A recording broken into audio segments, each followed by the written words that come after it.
My supermodel neighbor. Master, a bit harder. A middle-aged man, with his bare back exposed, lay in front of me, a cigarette hanging from his mouth, his face filled with enjoyment.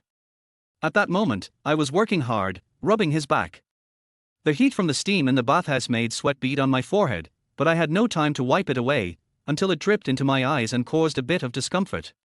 My name is Fang Cheng.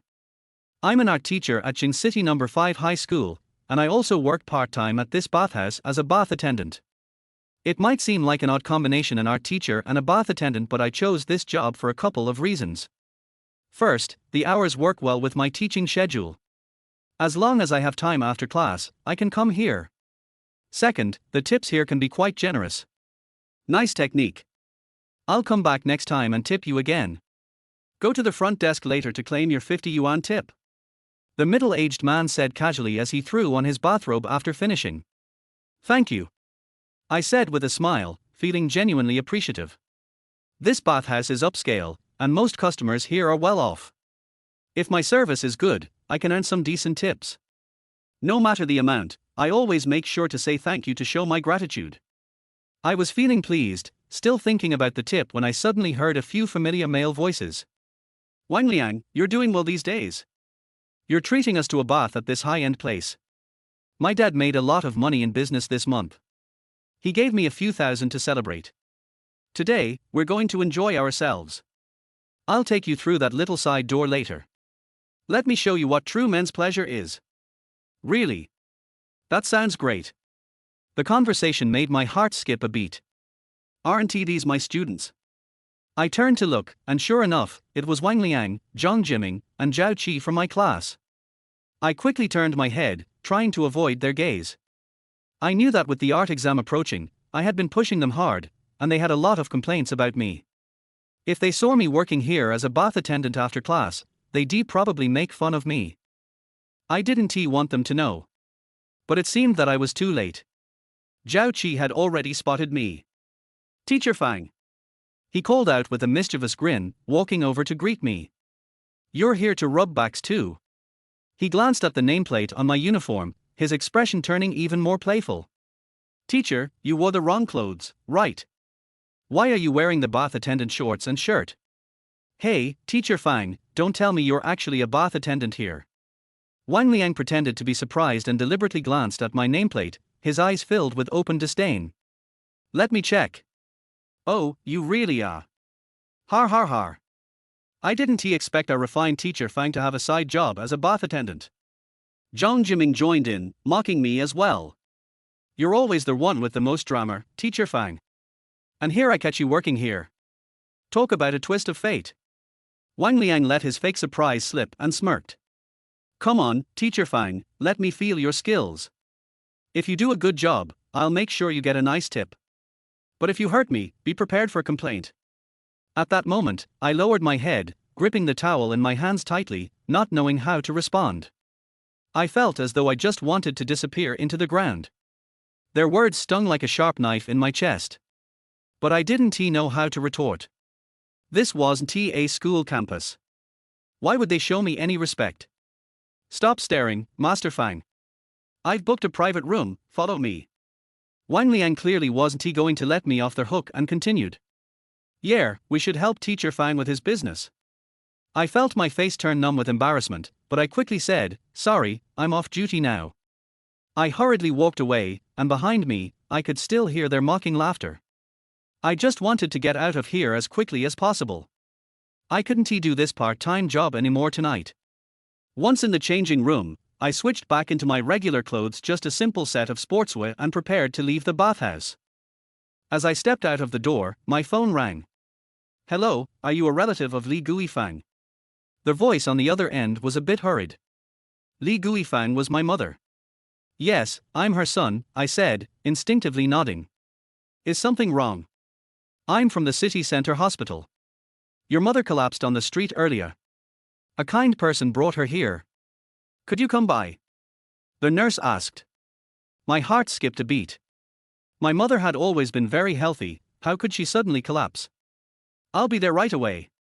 I responded quickly. By the way, the medical and hospitalization fees have already been paid by the kind person. Please come as soon as possible to discuss. When the nurse mentioned the fees, I suddenly realized something crucial. Aside from the few hundred yuan in my pocket and the 50 yuan tip I had just received, I had no extra money. And the nurse had said my mother needed to be hospitalized. There was no way my funds would cover it. It was my fault I didn't have much savings. My salary as an art teacher wasn't high, and while I worked at the bathhouse, most of the money had gone toward repaying old debts. I had no extra savings left. At that moment, I thought of one person, Luo Yuan. He was my college roommate, a close friend, and came from a well-off family. He now worked as a teacher at a private art school and was doing well financially. I quickly called him, explaining the situation with my mother and asking if I could borrow some money. Luo Yuan didn't say much, just asked for the address and hung up the phone. I stood by the side of the road, waiting for him. It was already autumn, and the weather in Jing City was quite cold. I tucked my hands into my pockets, shivering, looking like a wooden post, except for the cigarette hanging from my mouth, which I puffed out in occasional clouds of white smoke. Before long, Luo Yuan arrived in a taxi. He was wearing a long coat, standing tall at 1.85 meters, and looked much more imposing than I did. "Is your mom okay?" he asked as he got out of the taxi. "I'm not sure. I heard she collapsed on the street and was brought to the hospital by a kind stranger." "I'm going there now to settle the payment," I said. Luo Yuan handed me a bank card, saying, "There's 20,000 yuan on here. Take it first. If it's not enough, give me a call." "Thanks," I said, feeling a sense of relief. I was glad Luo Yuan was there. But his actions paused for a moment, and he looked at me with a meaningful gaze. After a few seconds, he spoke again. "Fang Cheng, with your abilities, you shouldn't have ended up like this. You gave up a great opportunity and took on all this debt. What are you really after?" I met his gaze and said slowly, "I don't know. Maybe just to find some peace of mind." He patted me on the shoulder, his expression thoughtful. "Everyone goes through tough times. Life has to go on, doesn't it? It's been 3 years already. I still hope you can let go of that past." "Let go of what?" I forced a bitter smile and said, "I've already forgotten." Luo Yuan shook his head, seeming somewhat dissatisfied with my response. He waved his hand and said, "I'm planning to open my own art school soon. I've been busy. When I'm done, give me your address. I'll come visit your mom." With that, he quickly answered a phone call and hurriedly hopped back into the taxi, speeding off. I watched his car leave, a sense of disorientation creeping over me. 3 years. In the blink of an eye, it had been more than 3 years since we graduated from college. But here I was, still falling behind, struggling more each year. I had already accumulated over 100,000 in debt that I hadn't paid off, and now this had happened. Talk about bad luck. I didn't have time to feel sorry for myself. I quickly bought a pack of cigarettes and headed for the hospital. Cigarettes are a good thing, especially for those who feel restless. Chapter 2, The Unwilling Past. At the city center hospital, I asked for directions and quickly made my way to the emergency room on the 4th floor. The hallway was quiet, and only at the entrance to the emergency room did I see a girl sitting with an orange baseball cap. She was dressed fashionably. Her long, black hair flowed down in a sleek wave against her beige woolen coat, and she wore trendy denim shorts paired with thick black tights, along with knee-high boots. Although she was seated, I could still tell at a glance that her figure was excellent. Beneath her long lashes, her bright eyes were completely focused on the laptop in front of her, not noticing my arrival at all. She looked like a beauty. "Hello." I stepped forward and glanced at her laptop screen, briefly catching sight of a woman's photo. She looked up, and as I had expected, her face was flawless, with a pale, delicate oval face that showed almost no imperfections. I was momentarily stunned until she spoke, snapping me back to reality. "Are you the son of that lady?" She closed her laptop. "Yes, thank you." I started to reply with the words I had prepared, but she stood up immediately. "Your mother is still in the emergency room. I have to leave, but please pay the emergency fee for me." She handed me a receipt. "Thank you." I took the receipt, but my expression turned awkward. The emergency fee was 40,000 yuan. But I had only borrowed 20,000 from Luo Yuan. "Sorry, please wait a moment." I forced a smile and walked to the elevator, taking out my phone to call Luo Yuan. Just as I was about to dial, I hesitated. Although Luo Yuan had been doing well these past 2 years, he also had many expenses, especially with plans to open his own art school. For him to lend me 20,000 yuan was already a lot. Realizing this, I decided not to call him and instead dialed Manager Liu from the bathhouse. Hello? What's up? Liu's voice was indifferent as usual. Manager Liu, my mother is in the hospital, and I need some hospitalization fees. Can you advance me a few months' worth of salary? I asked carefully. Advance your salary? Are you kidding me? Liu's tone was impatient. I really need this money, I said urgently. I can guarantee it with my teaching certificate. I won't deceive you. Tomorrow, I'll have the finance department give you your pay for this month. And you won't need to come back anymore. I just got 3 customer complaints about you. Yes, 3. Liu's cold response came, and the call ended abruptly. I stared at the phone in my hand, a strange feeling settling in my chest. It was obvious that the ones who complained about me were Wang Liang and his friends. Their deliberate retaliation angered me. If this were a few years ago, I would have definitely made them pay for this. But now, sigh. I didn't have the energy to be angry anymore. One thing after another, I had become numb. Right now, I needed money more than anything. I scrolled through my contacts, feeling more and more helpless. Over the past 2 years, I seemed to have lost contact with many people. My childhood friends, classmates, they were all doing well, living it up in their social circles. No one would care about me, and nobody. The only one I had kept in touch with was Luo Yuan. Silence, silence. I felt more and more lost. Fang Cheng. A voice suddenly came from behind. It was familiar yet strange. I turned around slowly. It was a man dressed in a Zegna suit, about my age, with a buzz cut. When I saw him, my heart skipped a beat, my face twitched, and my breathing became shallow. I overheard your call. You really need money, huh? What happened? He walked over with a serious look on his face, casually taking out a bank card from his wallet and saying, Fang Cheng, if you're in urgent need, take this card. It has some money in it. Get out of the way. My face went cold, and I angrily swiped the card from his hand, almost spitting the words through gritted teeth. I don't need it. Without hesitation, I turned and walked away quickly. But his anxious voice followed me. Fang Cheng, I know you're still angry at me, but it's been 3 years. 3 years. Can't you let it go? We were brothers before. Why can't we make up now, sit down, and talk things through? Brothers. Har har, brothers. Those 2 words completely triggered my anger. I spun around sharply, glaring at him. We stood there, staring at each other for almost half a minute. He looked at me expectantly the whole time, but neither of us said anything. But in the next second, I sneered coldly, turned around, and waved my hand dismissively. Har har. No need. That was all I had to say to him. He was Zhao Guang, another roommate from my college days, and once my close brother. Back then, Zhao Guang, Luo Yuan, and I formed an inseparable trio. This continued all the way until graduation. After we graduated, the 3 of us, along with Xiao Yu, used the money we saved from part-time jobs as personal trainers to open a studio developing new types of paint. Since we were all art school graduates and had excellent grades, we had made connections with many business owners through our professors and accumulated resources during our time in college. After graduation, we all decided to start the studio in Jing City. Zhao Guang handled business development, as he was good with words and had secured many clients. I was in charge of research and development, while Luo Yuan handled operations and oversight. The studio was progressing steadily. But just as the studio started to stabilize, my life, which had seemed to be on a steady upward trajectory, took a sharp turn. It was like something out of a dramatic TV show.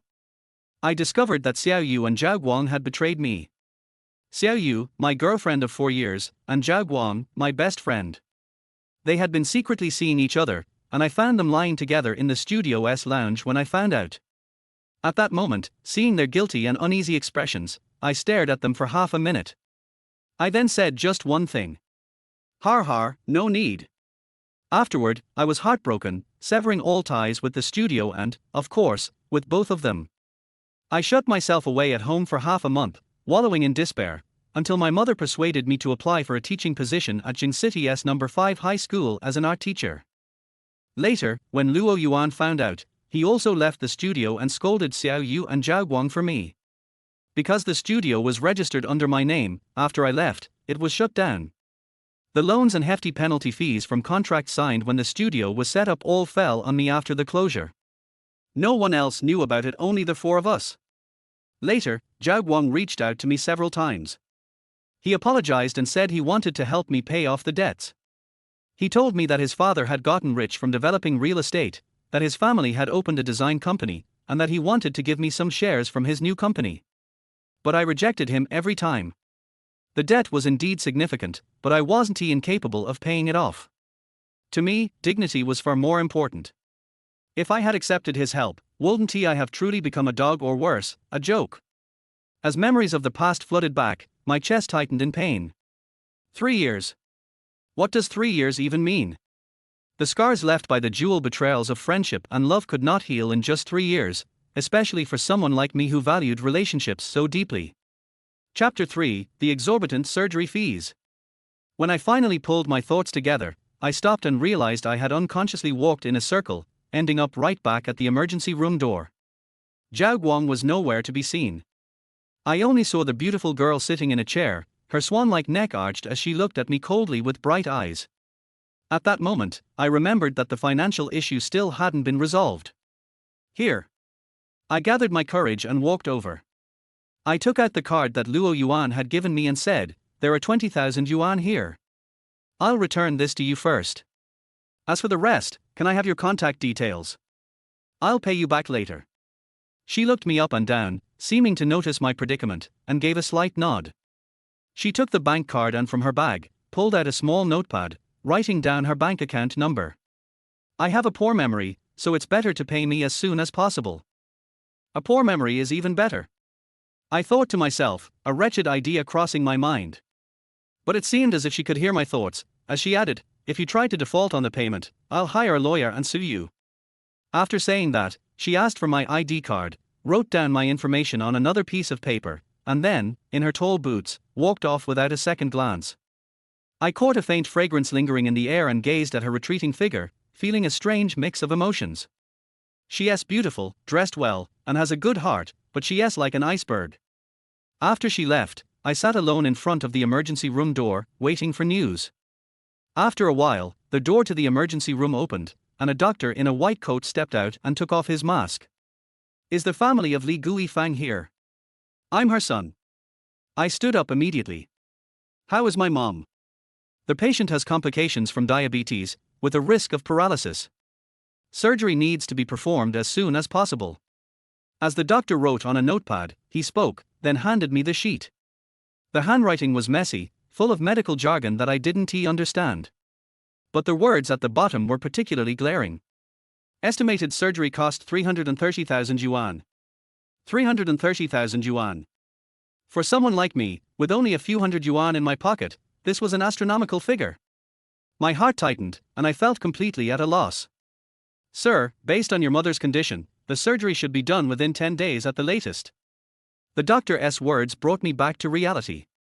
I didn't know what to think at that moment. I just nodded numbly, okay. Afterward, my mother was transferred from the emergency room to an observation room. The doctor said that if we decided on surgery, she would need to be monitored for a few days. Seeing my mother lying on the hospital bed, looking frail, I rubbed my stiff cheek, then carried some fruit into the room. "Mom, why didn't you tell me you were coming to the city? Thank goodness you were sent to the hospital by a kind person." I said this with a hint of reproach, though my words weren't genuine. The real emotion was the pain I felt. "I wanted to bring you some cured meat. I made it myself. I thought I'd call you once I got to the school, but this happened on the way." My mother smiled as she spoke and bent down to pull out an old, bulging backpack from beside the bed. "Take it easy." I hurried over to take it. The bag was heavy, and I could smell the familiar scent of cured meat even through the leather. "Mom, next time, please tell me in advance if you're coming to see me. You scared me today." I softened my tone. "My condition is fine, what did the doctor say?" my mother asked. The doctor said your diabetes has worsened. They want you to stay in the hospital for a few days to monitor your condition before scheduling surgery. I told her honestly. Why surgery? What a waste of money. I feel fine, I don't need surgery. My mother looked reluctant, clearly unaware that her body was on the verge of collapse. I had to persuade her, Mom, the doctor said that if you don't have surgery, your complications will only get worse, and it'll be even more difficult to treat later. I've already made the appointment, so don't worry, it's just a small surgery. After hearing this, my mother seemed to realize the severity of her situation. She asked cautiously, how much will the surgery cost? I touched my nose, replying, don't worry, Mom. The school's medical insurance can cover direct family members, so the surgery won't cost much at all. At this point, I had no choice but to lie to her. My mother, having lived in the countryside her whole life and knowing little about these things, believed me and didn't question it further. I stayed with her in the hospital that night. The next day, I had to go back to school to prepare for my class. The high school where I taught was quite far from the hospital, and I lived in a school-provided housing unit nearby. It was a building with 8 floors, 2 units per floor. As I arrived downstairs, I saw 2 workers in uniforms carrying brand new furniture into the building. They entered the elevator with me. What floor? I asked as they were holding heavy items. 6th floor. I was surprised because I knew that I was the only resident on the 6th floor. So, they must be moving in next door. These pieces are really new. They must be expensive, I said as I pressed the elevator button. The worker grinned, that's right, looks like the client is a rich young lady. But I don't know why she is moving into this kind of low-income housing. The elevator arrived, and I glanced at the door opposite mine. It was open, and I saw someone inside cleaning. I also vaguely heard a girl's voice. Looks like I'll have neighbors soon. I thought to myself, but since I was in a rush, I didn't stop to greet them and went straight to my apartment to grab my teaching materials.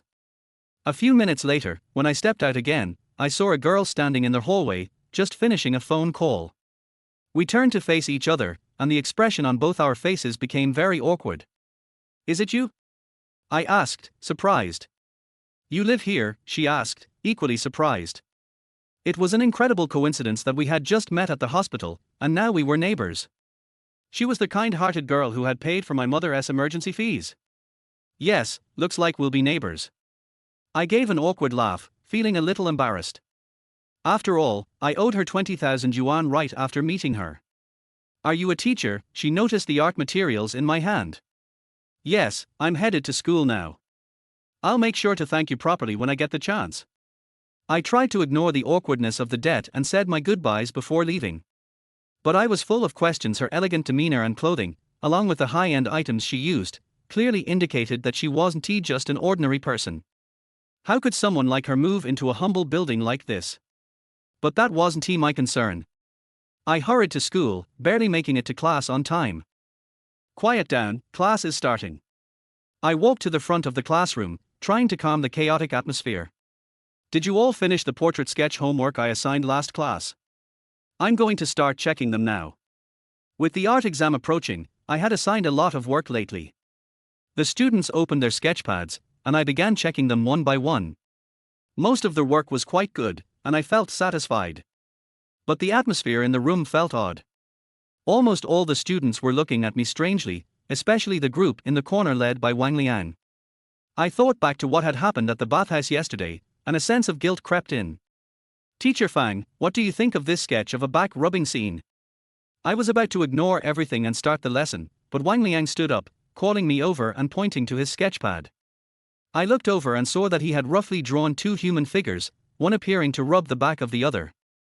Chapter 4, Help me fix their computer. My frankness made their mocking laughter diminish significantly. Seeing this, I quickly played along and started to half-heartedly continue the lesson. 45 minutes later, the bell rang, signaling the end of the class. I checked my phone and saw a notification of an incoming payment. It was my salary for this month from the bathhouse, just under 3,000 yuan. In the face of the 330,000 I needed for the surgery, this small sum of money was nothing at all. The thought of that amount of money made me feel anxious. I walked out of the school gate and lit a cigarette without thinking. The surgery must be done. Although my mother seemed fine for now, every future relapse could result in a stroke or even paralysis. I couldn't let that happen. But how was I going to come up with that money? This was now my biggest problem. Before I knew it, I had walked downstairs. Just as I was about to enter the hallway, I noticed two people loitering at the base of the building, peering upward, and one of them holding a portable camera, taking pictures of something above. I didn't think much of it and got into the elevator to head upstairs. When I got home, I saw that the door of the apartment across from mine was closed. I had intended to knock and introduce myself, but hesitated and decided against it. Though we would be neighbors, it felt like we were from two different worlds. After spending a day in the hospital, my mother had undergone all the necessary tests. She decided to visit my place. Unable to convince her otherwise, I took her to my housing unit. She took out the cured meat and other items she had brought for me. "You don't seem to use your kitchen much," she said, inspecting the place. "I'm a big man, so it's more convenient to eat out." "I haven't really cooked," I replied.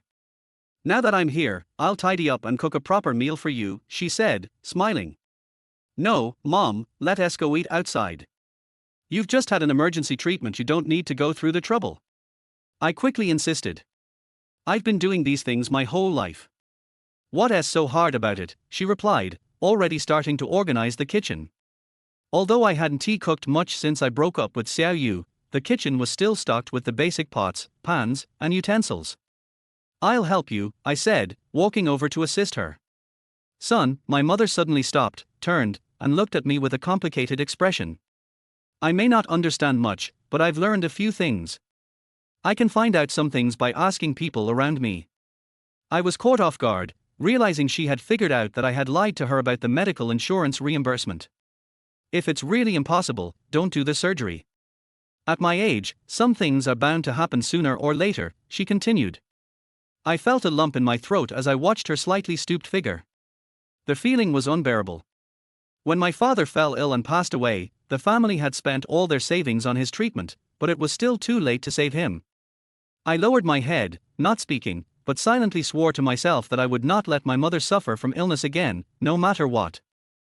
Just then, there was a knock on the door. "Someone's here." "Let me see who it is," I said, wiping my hands and going to open the door. To my surprise, it was the new female neighbor from across the hall. Today, she was wearing a tight orange knitted sweater that just covered her hips, accentuating her curves, paired with straight-leg denim jeans. Her long hair flowed naturally over her shoulders, and her eyes looked slightly anxious. "Hello, could you do me a favor?" she asked. "What's the matter?" I replied. "My computer seems to have some file issues, but I don't know much about these things." "Can you help me fix it?" she asked, then added, "I can pay you." "I'll give it a try," I said, just as my mother walked over. "Son, who is this girl?" She took one look at the woman and seemed a bit surprised. "Could she be your girlfriend? She is so beautiful." No, I quickly waved my hand. "She is my new neighbor. She is the one who took you to the hospital yesterday when you collapsed on the street." "Hello, Auntie," the woman smiled. "Is everything okay with your health now?" "My mom is still in the hospital, but she said she wanted to come visit me here," I replied. "I'm sorry, I shouldn't have said that," my mother apologized, her expression turning warm. "Thank you so much for being so kind. Since you haven't eaten, I was just about to make a nice meal for my son. Why don't you join us?" "Auntie, She seemed like she was going to refuse, but I gave her a subtle look, and perhaps because she needed me to fix her computer, she didn't refuse after all. "Well, if it's not too much trouble, I'd love to join you." "It's no trouble at all." "No trouble," my mother exclaimed. "Mom, I'm going to help her with her computer and will be back soon," I said. "Okay, go ahead." When I entered her apartment, I was impressed by how well it was decorated. Even though she had just moved in, the furniture was more complete than mine and looked brand new. It didn't resemble the typical settlement housing at all. The computer was sitting on the coffee table in the living room, and when I looked at the screen, it displayed a message saying that the files were corrupted. "These files are very important to me." "I don't know what to do," she said, her brows furrowed in worry. "This is easy. I can fix it for you in no time," I said with a smile. Thankfully, it was a simple task, and if it were any more complicated, I wouldn't have known what to do either. I sat down and started repairing the files. In just a few minutes, everything was fixed, and I was able to open the files without issue. As I was about to call her over, I realized she wasn't in the living room. Looking at the folder on the desktop, I saw several albums titled by dates, each containing a set of photos for every month. I clicked on one of them, and was immediately stunned by the photos inside. The woman in the pictures was the same one standing in front of me now. She was wearing a traditional style light gauze dress, gracefully walking through a field of yellow flowers. A simple smile played on her lips, yet it was enough to leave me breathless. She is so beautiful, I thought to myself. These photos were more stunning than many of the female celebrities I had seen on TV. There was nothing overtly revealing, yet I found myself entranced by her natural beauty. Just as I was lost in thought, I heard her voice from behind me. "Are you done?" Startled, I quickly turned back and said, "Sorry, I was just looking around because you weren't here. It's all fixed now." Chapter 5, Her Ex-Boyfriend. "Thank you." The beautiful woman nodded, handing me a cup of warm water. She then sat beside me, looking at the files, and a gentle fragrance drifted into my nose. "These photos are beautiful," I said, swallowing slightly. "How about me in person?" she asked. I paused for a moment, then instinctively replied, "You're beautiful too." After saying that, I felt a little uncomfortable and started looking around, unsure of what to say next. "Don't think that just because you complimented me, the money won't be owed," she teased. I couldn't help but laugh. I hadn't expected her to joke around like that. "We're going to be neighbors from now on, let us get to know each other." "My name is Fang Cheng," I said. She turned to look at me and replied, "Mo Yining." "You?" I glanced at the computer and said, "The composition and lighting of your photos are really well done. Did a professional photographer take them?" "Yes, I'm a photography model for a company," she said. Then she added, "I didn't expect you to know about composition and lighting." "Photography and art have a lot in common," I smiled and said. "I used to enjoy photography as well and took many nice photos. It's just a shame that." I seemed to remember something at that moment and fell silent. "Let us go over and see if Auntie needs help," Mo Yining said, standing up. "Okay." We walked back to my apartment, where my mother was still busy. I was about to help, but she asked me to take care of Mo Yining. So, Mo Yining and I sat in the living room, exchanging small talk here and there. Soon, dinner was ready, and the three of us sat down to eat. "Mom, it's been so long since I had your cooking." "It still tastes great," I said after taking a bite of the cured meat. Speaking of this cured meat, my mom's cooking skills were truly exceptional. I had tried various kinds of cured meat in my travels, but none came close to the flavor of hers. Mo Yining seemed to be equally captivated by the dish. She kept refilling her plate and even had 2 bowls of rice. I couldn't help but wonder how she managed to keep such a model figure while eating like this. "Auntie, this is the best cured meat I've ever had," she praised. "Well, if you like it, you can take some home with you. I've brought plenty for my son," my mother said, beaming with happiness.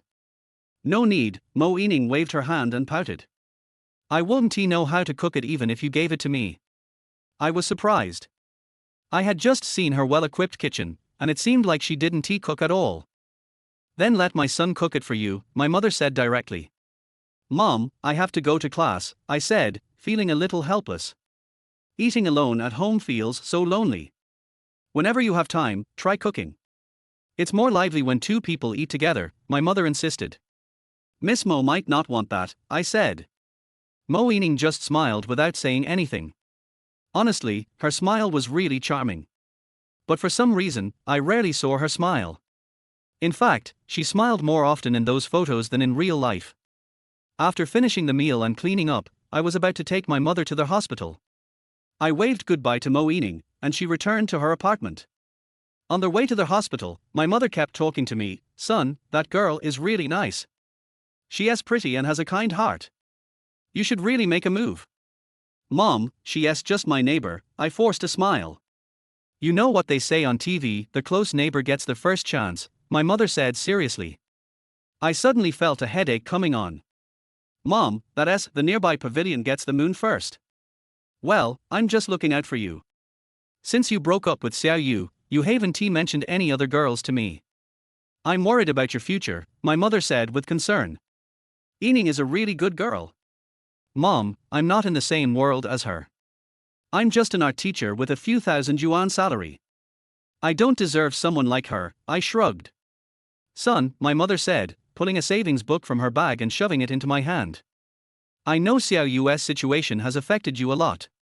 I've told you many times, you can't force fate. No matter what, you'll always be my pride. I watched my mother head back to the hospital, holding the savings book tightly in my hand, feeling a mix of emotions. It was true that because of Xiao Yu and Zhao Guang's situation, I had become a different person over the years. I no longer had any hope for life, no longer pursued the things I used to want. I had resigned myself to this aimless, eating and waiting for death kind of existence because I felt there was no longer anyone or anything worth striving for. But my life and future shouldn't be defined by Xiao Yu. Was I supposed to continue living this way just because of her? The answer was no. When I returned home, I was surprised to see a brand new BMW parked downstairs. What wealthy person would come to this kind of place? As I reached the 6th floor, I saw a man in his 30s wearing a branded suit, looking mature and steady, standing at Mo Yining's door. They were arguing about something. Yining, please give me another chance. I will treat you wholeheartedly, the man said. I couldn't help but laugh bitterly. So, this was Mo Yining's ex-boyfriend. It seemed my mother had overthought it. A woman like her would naturally have no shortage of admirers. Why would she notice someone like me? Liu Chuan. I've told you many times, we're done. Please stop bothering me. Mo Yining's voice was full of resentment. When she saw me coming up, she immediately cast a pleading glance at me. I suddenly realized she seemed desperate to get rid of this man. Yining, I won't give up. You think you can avoid me just because you moved? As long as you're in this city, I can find out anything about you. The man, Liu Chuan, continued. Seeing Mo Yining struggling with him, I don't know where my courage came from, but I walked over and said, "What are you blocking my girlfriend for?" Liu Chuan froze for a moment and then looked at me suspiciously. Who are you? When did Yining become your girlfriend? I stammered for a couple of seconds, then raised my voice, "Don't believe me? Ask Yining if I'm not." Without hesitation, Mo Yining nodded and said, "Yes, I already have a boyfriend. Please leave now." Good for you, Mo Yining. Liu Chuan's face turned red with anger. I thought you were something special, but it turns out you're just into hanging out with some lowlife. Who are you calling a lowlife? I glared at him. Although his clothes and demeanor suggested a higher social status, we both had 2 arms and 2 legs. Standing at 1.8 meters tall, I was half a head taller than him. I wasn't afraid of him. Chapter 6: A Phone Call. After looking at Liu Chuan, I took a step forward. Go away, my girlfriend doesn't want to see you. Liu Chuan looked up at me, and a height difference made him feel a little weak. Okay, you are brave. Mo Yining, keep an eye on your dog boyfriend, don't let me catch him. Go away, do you hear me? Do you want to be beaten? I waved my fist. Liu Chuan snorted coldly, pretending to be cool, and turned away, but the process was not cool, and his trembling legs had exposed his fear. Damn it, go faster. I suddenly shouted, and this shout also scared Liu Chuan to stagger, and he almost fell down the stairs without standing firmly. After Liu Chuan walked away, Mo Yining laughed. But I could hear some sadness in her laughter. I didn't expect that you would come to help me out in the end. Why can't it be me? Am I too poor to be worthy of you? I asked her jokingly. That's not the case. It's just that I just met you. You have no reason to help. Mo Yining smiled and answered. What's the reason? We are all neighbors, and you are my creditor. Go back to their house quickly. If you wait for that person to come back, it will be difficult to deal with. I urged her, fearing that Liu Chuan would come back again. Okay. Mo Yining opened the door and wanted to go in, but she suddenly hesitated. Although I am an art teacher, I have read some psychology books in the school library in the past. Looking at her, I can tell at a glance that she is afraid. Think about it, if you are harassed by your ex-boyfriend, you will be a little nervous. Are you still thinking about that person? Don't worry, I am the bully of this community. As long as I am here, no one dares to make trouble here. I thought about it and decided to comfort her in a relaxed way. Sure enough, Mo Ening was amused by my words. You said you are bully in the community, can you beat the old man who practices Tai Chi in the community? She asked me with a smile, her expression eased a little. I smiled slightly, pretended to be thick-skinned and admitted generously, of course, I can knock down those old men with one punch. I said, looking at her, oh, yes, give me the phone.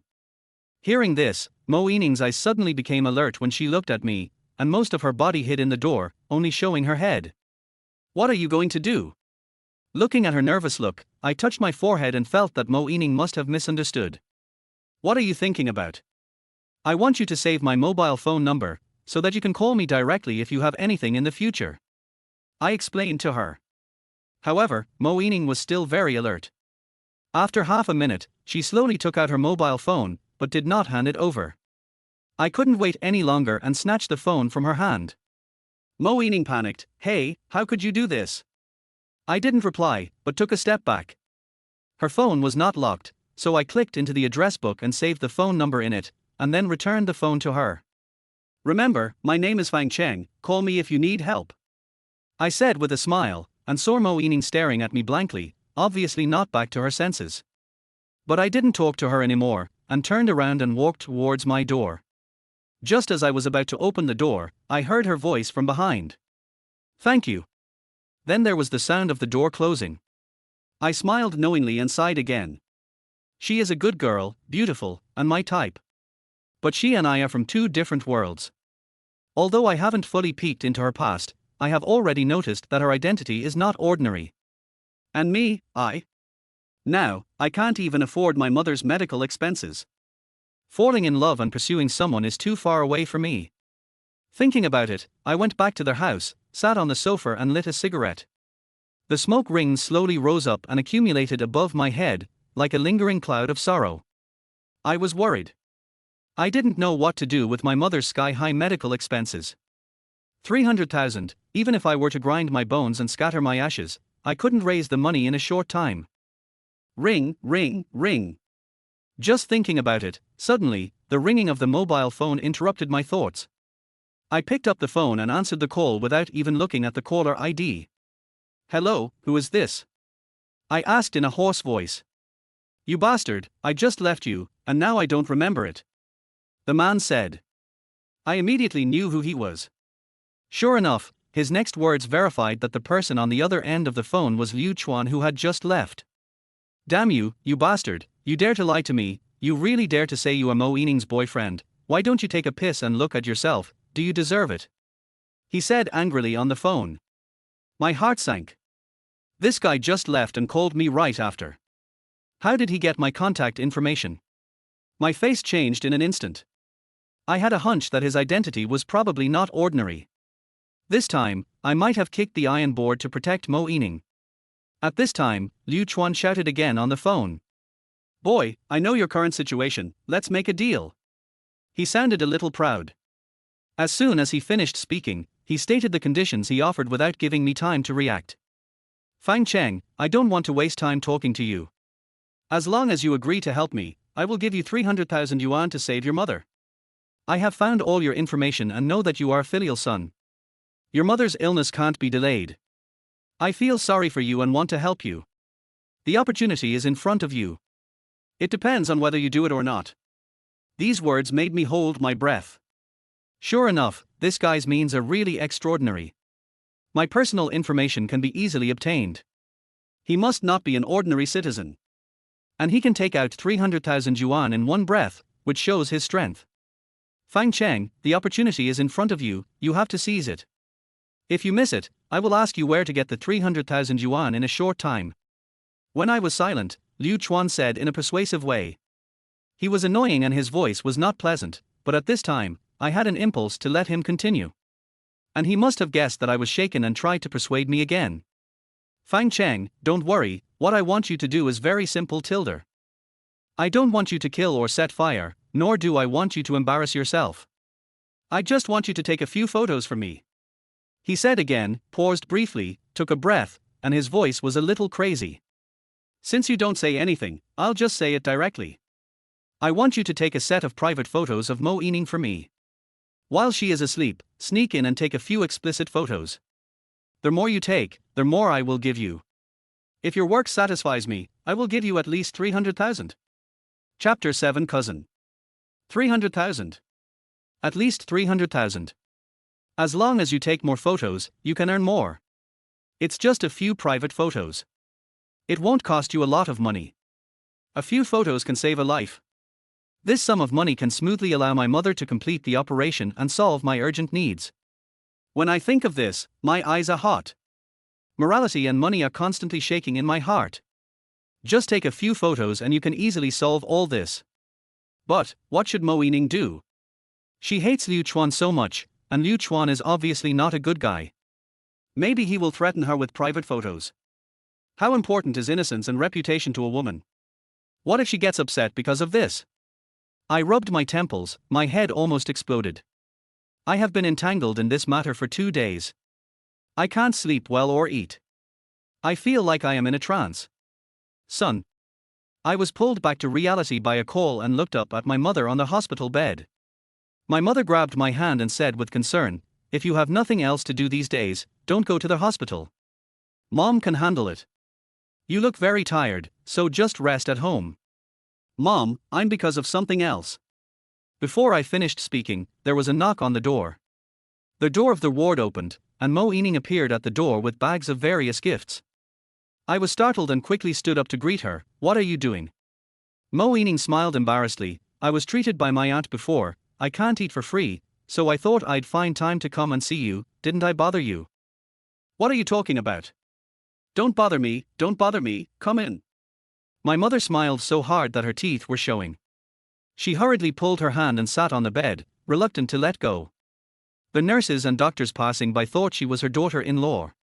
No matter how old they are, the two women always have countless topics to talk about. I automatically retreated to the door of the ward, looking at the warm atmosphere in the ward, and suddenly wanted to slap myself twice. What a bastard. Such a kind girl, she still wants to come to visit my mother. I actually want to exchange her private photos for money. I made up my mind, holding my phone, and found a corner where no one was. "Hey! You loser, have you thought about it? I won't take private photos. Besides, I have backup recordings of all the conversations between you and me. If you dare to bother Mo Yining again, I will hand the recordings to the police and I will be charged with deliberate harassment." Liu Chuan was stunned on the phone and asked in surprise, "Damn, 300,000, you don't want it? If you think it's too little, I can increase it for you. I have plenty of money." No matter how much money you have, you can't sell your conscience. It doesn't matter if it's a private photo once, but I'm afraid that once this precedent is set, people will become more and more unscrupulous. What's more, I want to protect her. No need. Liu Chuan cursed a few times and said viciously, "Okay. You have guts. You don't even care about my mother for picking up girls. I do have guts. My money comes cleanly and openly. My mother often teaches me to be upright in life and work. It's the opposite of you. Don't you think you are a failure?" I laughed a few times from my throat. Mo Yining would rather choose me, who has no house, no car, no savings, and can't get money when his mother is sick, than to be with you. TSK, tell me how much of a failure you are as a man. Liu Chuan was like I stepped on his tail, and cursed angrily, "My uncle. Okay, you've provoked me. If it was because of Mo Yining's jealousy before, now it has become a personal grudge between me and Liu Chuan." After solving this matter, I unloaded a big stone from my heart and returned to the ward with a little relief. Mo Yining seemed to see the change in my mood and glanced at me strangely, but didn't ask any questions. The three of us chatted in the ward until the evening. I was planning to treat someone to a meal, but Mo Yining said that he had work to do in the evening, and next time he would wait for his mother to recover and go to his house to eat bacon. My mother agreed and watched him leave reluctantly. I got up and wanted to go to the restaurant to buy some food, but unexpectedly, there was another uninvited guest in the ward. As soon as the door opened, 5 or 6 women with half-grown children rushed into the ward together, and the chattering noises rang out, making people in the next ward roll their eyes. "Big sister. Oh, why did you fall ill for no reason?"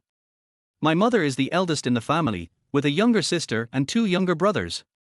The news of her illness spread to her hometown, and her sisters and brothers came to visit her in groups. The men had to work to earn money, and the women who came were about 40 or 50 years old, all asking about what happened. Oh, it's thanks to Fang Cheng's ability this time, otherwise you wouldn't have money for hospitalization. That's right, Fang Cheng is working hard in the big city, which is always different from us in the countryside. It's because he is so successful that he is so busy that he doesn't have time to go back during the New Year and other holidays. Every word was like a knife stabbing into my heart accurately. I was so embarrassed that I didn't know what to say. I could only smile reluctantly as a response. Even my mother heard that something was wrong with the words and hurriedly changed the subject. By the way, what is Xiaodong doing recently? When my second aunt heard this, she first lifted her hair and then slowly said, "Oh, Xiaodong is not doing well. He is definitely not as educated as Fang Cheng. He just does some small business and earns about 1 or 200,000. By the way, the new car in our family was bought by Xiaodong." My cousin Lu Dong, who is 2 years younger than me, went out to mix in society before graduating from high school, and said to the outside world that he was doing business.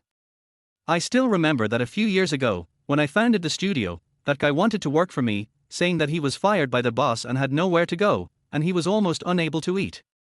I haven't seen him for 3 years. Has his luck changed and he made a lot of money? My mother sighed in surprise, as if she had just heard it. "Oh, that's great, you two old people can enjoy a peaceful life." "Oh, what peaceful life do you want?" "Xiaodong is a troubled life. He insists that he doesn't make enough money and clamors for the biggest business. It would be great if he could be as stable as Fang Cheng." I forced my mouth to raise the corners, and my face was a little embarrassed. Seeing this, my second aunt came to pull me. "Well, Xiaodong said a while ago that he wanted to develop in Jingju. Otherwise, can you let him live with you for a while?" I frowned. It would be great to rent a house by himself with so much money a year. Why come to my place? Unexpectedly, my second aunt curled her lips and said, "I see that you two brothers haven't seen each other for a long time, so you can exchange feelings.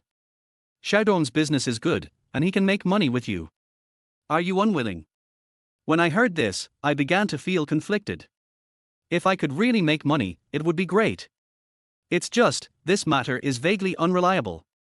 Before I could express my opinion, my mother agreed. "Come on, the two brothers should visit each other more often."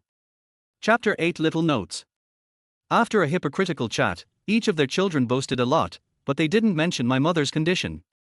It was already late at night, and the nurses on duty came to the ward to chase people away. My second aunt and 2 younger aunts, together with my aunt from my hometown, reluctantly moved their butts. They kept saying that they hadn't been to Jing City for a long time and wanted to go around and play, so that I could do my best to be a good host. I didn't know what they were thinking.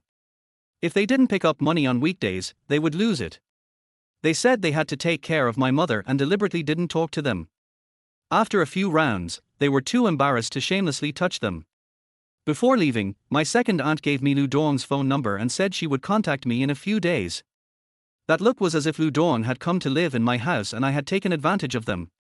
I was so busy that I didn't pay much attention to it and just saved it in my mobile phone. Until the next day, when I was teaching students, Lu Dong called me. There was a noisy noise coming from the speaker of the mobile phone. Lu Dong, speaking in a Beijing dialect mixed with his hometown dialect, said that he had already taken the train and would probably arrive in Jingju in the evening. He asked me to send him the address. My eardrums hurt, so I chatted for a few words and hung up the phone. Just a moment. The phone call in the corridor lasted no more than 2 minutes, and the classroom was in an uproar. Ahem. I walked to the door with a fierce face and reminded them to maintain classroom discipline. When everyone saw me coming back, they instantly became as quiet as chickens, and shrank behind the drawing board. Only a few troublemakers in the last row of the classroom were still making noise. Zhao Qi seemed to be unaware of my return. He held a piece of paper in his hand, stretched his arm to pass it to the left, and kept shouting, "Wang Liang! Wang Liang, hurry up and take it." Wang Liang was playing the game on his mobile phone with Zhang Jiming with his head down. He was annoyed by his noise, turned his head and yelled, "Get rid of your mother, I almost got a pentacle." After yelling, he turned around and saw me. The whole classroom was filled with awkward silence. Wang Liang blinked and stood at attention. He stood up with Zhang Jiming and Zhao Qi. Strangely, their first reaction was not to hide their phones, but to put the small note in their pockets. I squinted and stretched out my hand. "Give it to me." Zhao Qi smiled awkwardly. "Teacher, I was wrong. I promise to abide by the classroom discipline next time." Give it to me. I couldn't help but speak louder, and continued to stretch out my hand, staring at him. No matter how thorny he is still a half-grown child. I put on a serious face, and the arrogance disappeared immediately. He handed the small note in his pocket to me listlessly. The note was incomplete, with a lot of dense writing. Judging from the handwriting, it should be a conversation between the three of us. How is Lin Yang? Not bad, she is pretty and coquettish. Look at that pair of breasts. TSK TSK TSK, so obscene. Besides, her family is very poor. If something really happens, she can just pay some money. Okay, let us go and ask her out after school. She probably won't go. Just block her and take her to KTV. After a few drinks, she won't know anything. Yes. Get her drunk and say she seduced us. Take a few more photos to threaten her. She won't dare to tell anyone. It's so cool. Then the three of us. The small piece of paper was full of dirty words. It's hard to imagine how dirty the minds of men of this age are. It's dirty, but it's all hidden in the heart. But these three beasts in front of me might really do it. My face turned pale and I bit my back teeth. I wanted to slap them a few times, but I took a few deep breaths and endured it. Continue with the homework. I turned back to the podium and supervised them to complete their sketching homework, but my eyes could not help but drift to Lin Yang. Lin Yang is a good student in the class. She has good academic performance. She is not talented in painting, but she is hardworking and can sprint to a first-class art university. She is one of the few students who really dream of becoming a painter. Most of the others are extremely backward in academic performance and dream of going to university with extra points for art students. Lin Yang's family is very poor. Her father seems to sell rice noodles. The pigment fee, extracurricular tutoring fees and registration fees of various universities alone can overwhelm an ordinary family. But her father fully supports her dream, which makes people admire her very much. For children from poor families, beauty is sometimes a sin. Her background is humble among a group of rich second-generation art exam candidates, but her appearance is absolutely outstanding. She can be among the top few in the class of film and television academies. It's a pity that she was targeted by three scumbags. We must not let them succeed. If they encounter any accidents now, their lives will be ruined. I walked slowly beside Lin Yang and looked at the sketch on the drawing board. It's a good drawing. Lin Yang smiled brightly and said, "Thank you, teacher." Okay, put the homework on the podium and you can leave the class. Huh. I ignored Lin Yang's surprise and said loudly, "Who else? Who has finished drawing, raise your hand to signal me. As long as I judge it as passed, you can leave the get out of class and go home." So good. Wow, the teacher is so merciful. Teacher, I'm done. I put my hands behind my back and walked to another student, nodded, "Okay, look back and observe the principle of light carefully, you can leave the class." Several students were judged to be passed by me, and together with Lin Yang, they handed in their homework hesitantly and left the classroom with their school bags. As the stipulated time for the end of get out of class got closer and closer, almost half of the class had left. After the bell rang, more than 10 minutes later, almost everyone in the class had left, leaving only 3 of the last ones. Wang Liang's painting skills were horrible, and he couldn't possibly pass. The other 2 students looked at Wang Liang's expression and didn't dare to raise their hands to leave school first, so we kept wasting time like this. Until it was getting dark outside. Wang Liang couldn't help asking, "Is it done? Teacher, it's time for us to go home. If we don't go home for dinner, my dad will get anxious and call the head teacher. Speak of the devil, and the devil will appear." Just as the word head teacher fell, a head popped in at the door. "Teacher Fang, you haven't finished class yet." Teacher Xu was nearly 40 years old, wearing black framed glasses, and was gentle. He taught Chinese and had been selected as the most responsible head teacher for several consecutive years. He glanced at the 3 troublemakers and sighed, "I can understand your feelings, but the Education Bureau has been very strict recently, and we need to give students a proper study time." "Hey, what is this?" Before I finished speaking, I took out the small note in my pocket and stuffed it into his hand. Teacher Xu was stunned. At my signal, he unfolded it and looked at it. In an instant, his face turned purple. What if this thing becomes true, and Lin Yang has an accident? His career as a class teacher will be over. Teacher Shu said angrily, "You three bastards. Come to my office. Call the parents." Chapter 9 Private Photo. Teacher Shu left the classroom in a rage, followed by the three of them who were dejected. Wang Liang walked at the end, looking at me with a sinister face, and the anger in his eyes almost swallowed me alive. Before he left, he said viciously, "I will remember you." I smiled and said, "You are the professional course teacher for your art exam, you should have remembered me long ago." After finishing the mess at school, I walked home in the night. When I went upstairs, I called my mother to ask about the specific situation and whether I should go to deliver food. My mother has not yet had the operation and can move freely. She said that she ate in the cafeteria and played cards with the patients on the third floor in the recovery room. I don't need to worry about her, just rest assured. I reminded her a few times to take care of herself. The elevator dinged and I arrived home. I looked at the door and saw a figure squatting at the door, smoking. I slapped my head and forgot about it. When Lu Dong saw me, his eyes lit up and he gave me a big hug and said enthusiastically, "Cousin. Hey, I haven't seen you for a few years. You are getting better and better. I heard that you are a teacher in the school. That's great." I pouted and shut up if I can't say polite words. He followed me into the house carrying a worn cowhide bag and a black backpack. The resettlement house was neither big nor small. Two big men could barely turn around standing in the house. Lu Dong came in, just like he was back home. He looked around and collapsed on the sofa with his legs crossed. "Cousin, pour me a glass of water." "Oh, I'm so thirsty all the way here." I poured him a glass of water helplessly. "Why don't you rent a house yourself? It's more convenient." Lu Dong gulped down 2 glasses of water and said casually, "I have no money, how can I rent a house? If my cousin doesn't take me in, I really will sleep on the street." "Oh, is this a trophy? Photography award. Cousin is pretty good. Didn't you study fine arts? Why do you have a photography trophy? Is this trophy valuable?" I took a look at the trophies and certificates on the shelf. They were all honors I won in various photography competitions during college. My hobby is quite valuable, it can be considered a national award. After I answered, I suddenly realized that something was wrong. "You have no money." "Har, my second aunt told me that you can make 1.8 million a year, and you just bought a car for your family before the new year. You have no money." Lu Dong spread his hands carelessly. "I really have no money. My mother likes to brag to others. If I had money, I would have taken you to a restaurant long ago. Why are you still living here?" He smiled, "Cousin." I knew what he wanted to say from his expression. "I have no money either. Your aunt needs a lot of money for hospitalization. I haven't even collected enough money for the surgery, so I can't lend it to you." Lu Dong waved his hand. "Oh, then I'll introduce you to a business. Do you want to go?" "Business?"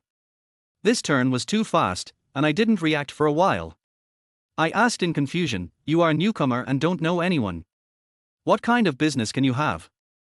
Lu Dong shook his head and said, "TSK, then I must know a few people, so I thought of developing here. It's really a blind cat meeting a dead mouse. What a coincidence. My partner just needs a photographer. The salary is negotiable. If you have equipment, come with me." I do have equipment. This is one of my few hobbies. I carefully preserve them all. But, what kind of business can I have? Seeing my hesitation, Lu Dong pouted, Hey, I introduced you to you because I saw that you are my cousin. As the saying goes, good water does not flow into 10,000 fields. You have good grades since childhood, and I trust you. It's just taking a few photos. It's a woman, very beautiful. Do you want to go and see it together? When did you contact the business? It's agreed a long time ago. Look, I just came to Jing City and met you, a great photographer. It's better to be lucky than to be early. I hesitated and reluctantly agreed. As soon as I nodded, Lu Dong stood up and dragged me away. I was confused by him, now. Of course, the sooner you make money, the better. After we get the money, we can have a drink outside. But it's already night. Lu Dong laughed, this kind of work should be done at night, do you have anything else to do? I had thought of finding a time to practice before deciding to go out to take the job, but who would have thought it would be so hasty? Looking at Lu Dong's anxious and unreliable appearance, I simply put all the equipment I should bring with me and packed 2 large bags. I left the house and took a taxi. Lu Dong told me an address. I didn't know the address, but he looked reassuring, so I didn't ask more. We drove further and further away, out of the city, and came to the suburbs of a development zone. The driver said with disgust that he didn't want to drive in, and dropped us off on the side of the road. Looking around, the small street is lined with low two-story houses on both sides. The shops near the street are full of various hair salons, small hotels, bars, KTVs, etc. There are groups of people gathering on the street. There are many people, but it is desolate. I followed Lu Dong and crossed the street, looking at the cool and charming women on the street. There were more than one, many, everywhere. In a trance, I suddenly understood where this place was. Lu Dong, why did you bring me to this place? To work. Lu Dong said, stopping at the door of a greasy and old hotel. We're here, let's go, the customers are waiting for us inside. I was anxious. No, why take pictures in this place? My mind was in a panic, and my voice was a few decibels higher, attracting the attention of people around me. Seeing this, Lu Dong pulled me and whispered, since you are here, why do you care what she does? Do you still want to earn this money? After that, he went upstairs first. I looked around, then looked up at the small hotel, thinking about the wages and my mother's surgery fee, gritted my teeth, and followed upstairs. Lu Dong was waiting for me at the door of a room. When he saw me, he smiled and said, I knew that my cousin was a good person. My face turned green. Don't talk nonsense, take pictures quickly. Leave immediately after taking pictures. I am a teacher. If I meet students in such a place. No, how can my students come to such a place? Entering the room, I saw a pink lights, gauze curtains and beaded curtains, dry ice sprayed from somewhere, and a round bed in the middle. A woman with revealing clothes sat on the bed. Lu Dong came forward and greeted the woman skillfully, even pulled her over and kissed her twice, and then introduced me. When I took the nude modeling class, it's not that I had never seen a woman's body, but the stares in this environment always reveal an inexplicable meaning. After a brief greeting, I took out the equipment from my bag bit by bit. Shoot here. Lu Dong smiled and squatted beside me. Yes, take a set of private photos for Lin Lin. Chapter 10, Honey Trap. I set up the lights, adjusted the angle, and held the camera to look at the woman who was scratching her head on the bed. The woman was slightly plump, in her early 30s, and her facial features were pretty when taken alone, but they looked awkward when put together. Before the shooting, the price must be discussed carefully. She talked about her hair and changed her position on the bed. Don't worry, take good pictures, as long as you are satisfied, I will give you this amount. She stretched out her palm and shook 5 fingers. I stepped back a few steps and kept a distance from the bed. There are rules in this business, and you have to pay a part of the deposit first. Halfway through the conversation, Lu Dong came over and hugged my neck, whispering, Cousin, don't worry. This is my mistress, and you will definitely get the money, just take pictures with confidence. When did you get another mistress? I looked at his unreliable appearance, and a feeling of anger was simmering in my heart, but the job was in front of me, so I had to do it. That's fine. I'll give it to you after we finish shooting. The lights were in place, and I slowly squatted down, carefully adjusting various data. Be natural. Yes, don't look at me, look at the position of the upper left corner. Relax, okay, I'll shoot. Click. Click. The shutter sounded. I looked at the finished film, and shouted again, come on, change another action, another set. Bang. As soon as their voice fell, there was a loud bang and the door of the small hotel was kicked open. It was really kicked open, the chain broke, and several small pieces of wood chips flew past my eyes. I was so scared that my hands trembled, and I stared at the 5 or 6 strong men who broke in. Who are you? Lu Dong, who was watching with great interest and holding a cigarette in his mouth, came forward with a curse. Oh my God. Brother, what the hell do you mean? What do you mean? The big man in the lead was a muscular man with a big gold chain and a small watch. He pulled his arm to reveal half of the chinglong. This sturdy man pulled Lu Dong like a chicken. You still have the nerve to ask me what I mean? Which skinny guy came out of a corner? You want to fuck my wife? Why don't you go out and ask around? I think you don't want to be together anymore, right? Right. As the big man said, he slapped Lu Dong with his hands, and blood began to flow out of his mouth. I looked at the woman on the bed in shock. She actually has a husband. Brother. I'm sorry, I'm really sorry, I didn't know this woman. This sister-in-law is married, and we were just taking pictures, we didn't do anything. As soon as I finished explaining, the big man grabbed the camera and sneered, very wild. You two played a lot, and you dared to take pictures. No, these are regular photos, paid for. Absolutely nothing. The big man raised his hand and slapped me, cursing, you f-king take me for a fool. Come to this kind of place and tell me you didn't do anything. I stepped back and dodged the slap, and explained tiredly, ask her, I really didn't do anything. But, I don't know if the woman on the bed was afraid or something, she just kept crying with her head down, saying nothing. Seeing that the slap didn't hit, the big man was immediately angry and called the brothers behind him, hit me. This was not a fight, it was pure beating. The physique was not in the same weight class, and they were outnumbered. At the beginning, I could still fight back a few times, but later I could only hold my head and stick out my butt. I was lying on the ground. Countless punches and kicks landed on my back. I protected my head with both hands, like a grandson. The frustration in my heart was stronger than the pain. I have never been trampled like this in my fucking 20 years of life. Okay, that's enough, don't beat me up. The eldest brother said, and the thugs around kicked me twice before stopping. I grinned and barely stood up from the ground, asking, we've beaten you, and we've let out our anger, can we leave? The big man laughed and said, what a joke. You played with my wife, and you're just leaving like that. There's no such good thing in the world, I think you should call the police. No, you can't call the police. I almost blurted out that if I called the police, they would definitely issue a warning and a receipt, and if things go wrong, they would even give me a criminal record. Once there's a record, I can't be a teacher anymore. The big man chuckled, it's okay if you don't call the police, just pay the money. I looked at the big man, then at the woman on the bed, and suddenly understood the whole process. This was a trap. First, they lured us to their hotel. When we were about to do something, their husband sent someone to catch the adultery. Threatening to call the police and pay the money is not something that can be put on the table. It's embarrassing to tell others. 99% of people will choose to pay the money. I was so angry that my teeth were trembling. I hated myself for being stupid and Lu Dong for being a piece of shit. Things have come to this point. I have to blame you. I can only pay the money. The final amount of money discussed was 3,000. Cash transfer is fine. After paying the money, people can leave. Lu Dong was slapped several times. His whole face was bruised and swollen.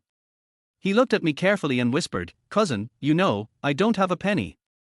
I took out my mobile phone and saw that the balance was less than 4,000.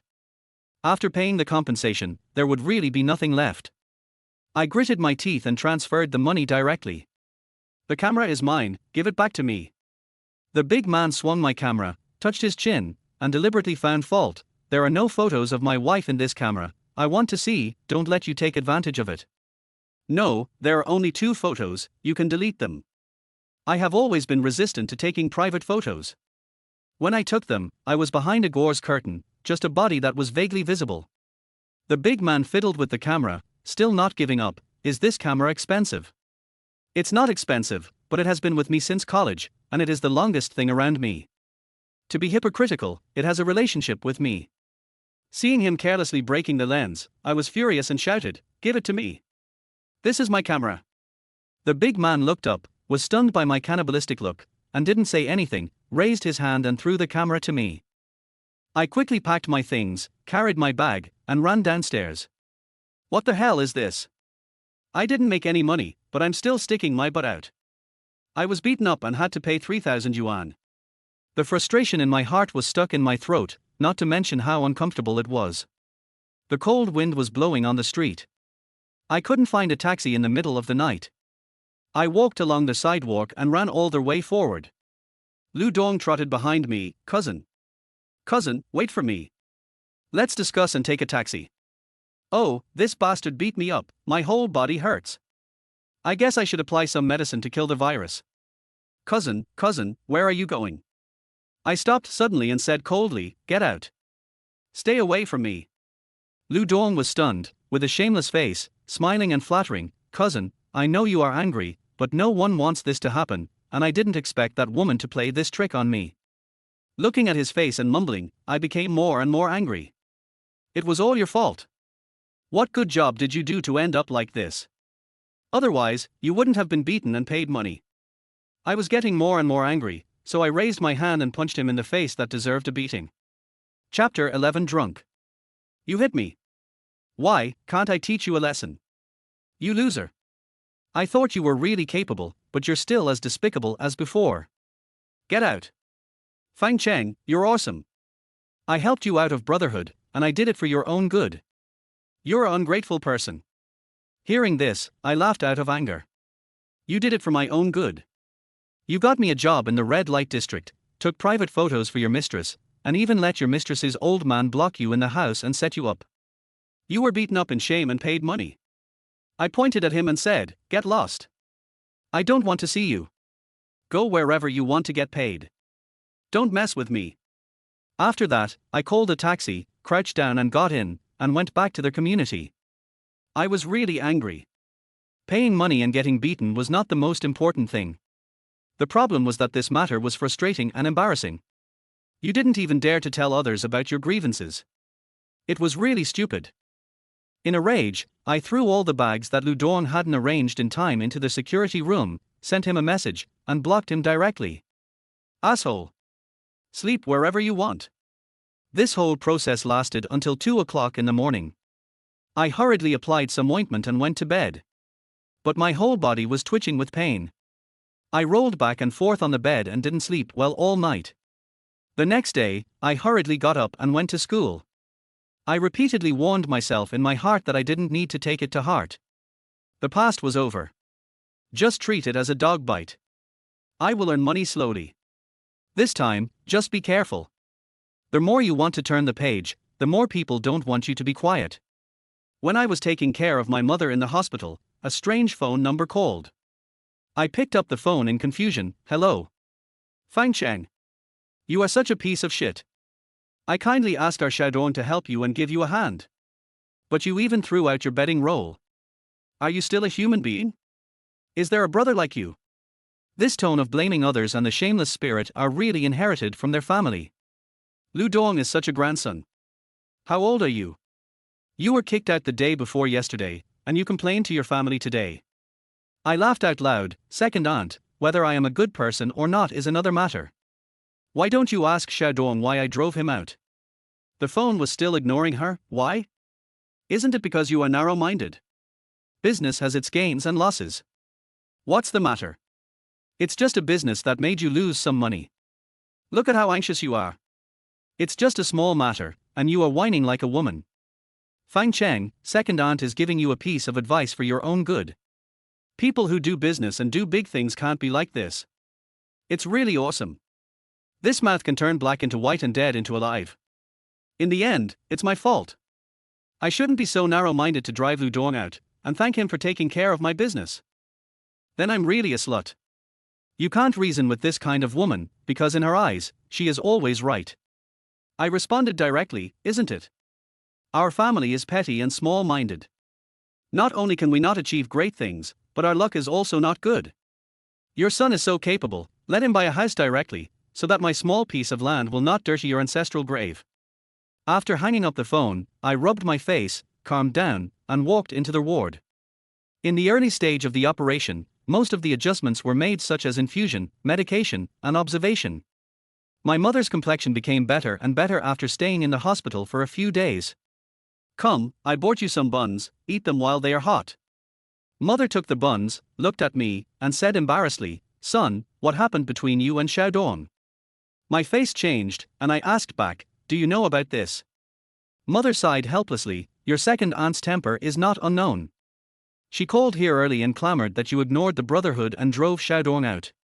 I said coldly, "He deserves it. Son, it's not easy to fight and make a living outside. One more brother means one more way. No matter how many mistakes he made, you can't drive him out. Even if Lu Dong could really point out a way out, it would be a dead end." I rubbed my temples. I was already annoyed enough, and she kept nagging in my ear, "I won't talk about this anymore, Mom. Can we not mention it?" My mother opened her mouth and squeezed out a sentence, "Okay, let's not mention it." She took a few bites of the buns. Her face was still full of worry, but she couldn't help but mention it. "Son, I'll say one last thing. Xiaodong is your relative.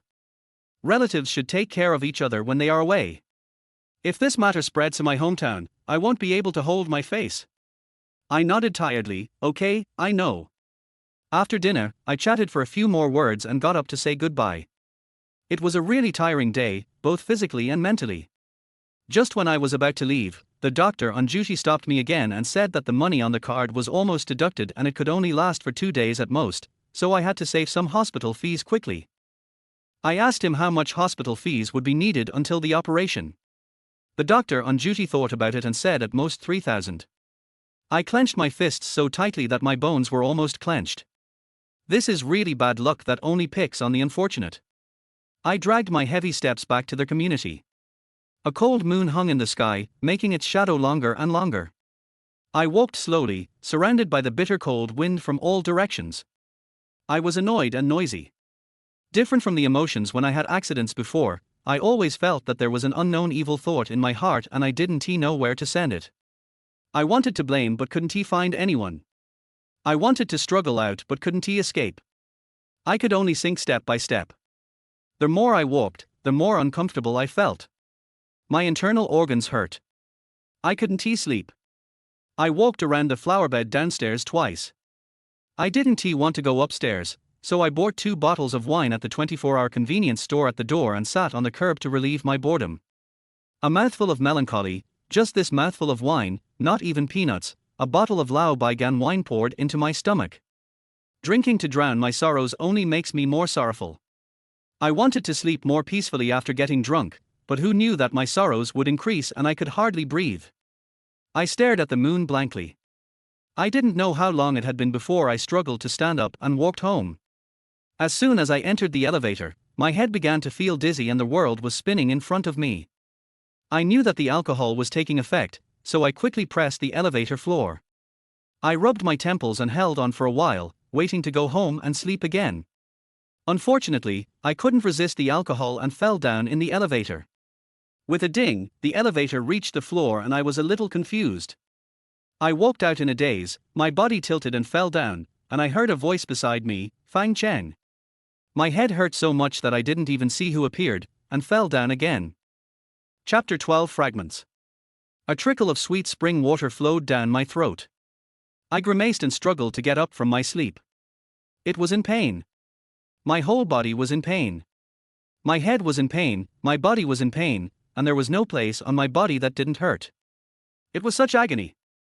Before I could get up, I pushed one hand back and heard a voice saying, "Don't get up too fast, take it slow." I shook my head and opened my eyes, and what I saw was a pink and white bedroom, with floor-length buds and silk curtains on one side and a solid wooden wardrobe on the other. This doesn't seem to be my home. As the door opened, Mo Yining walked in from outside holding some water.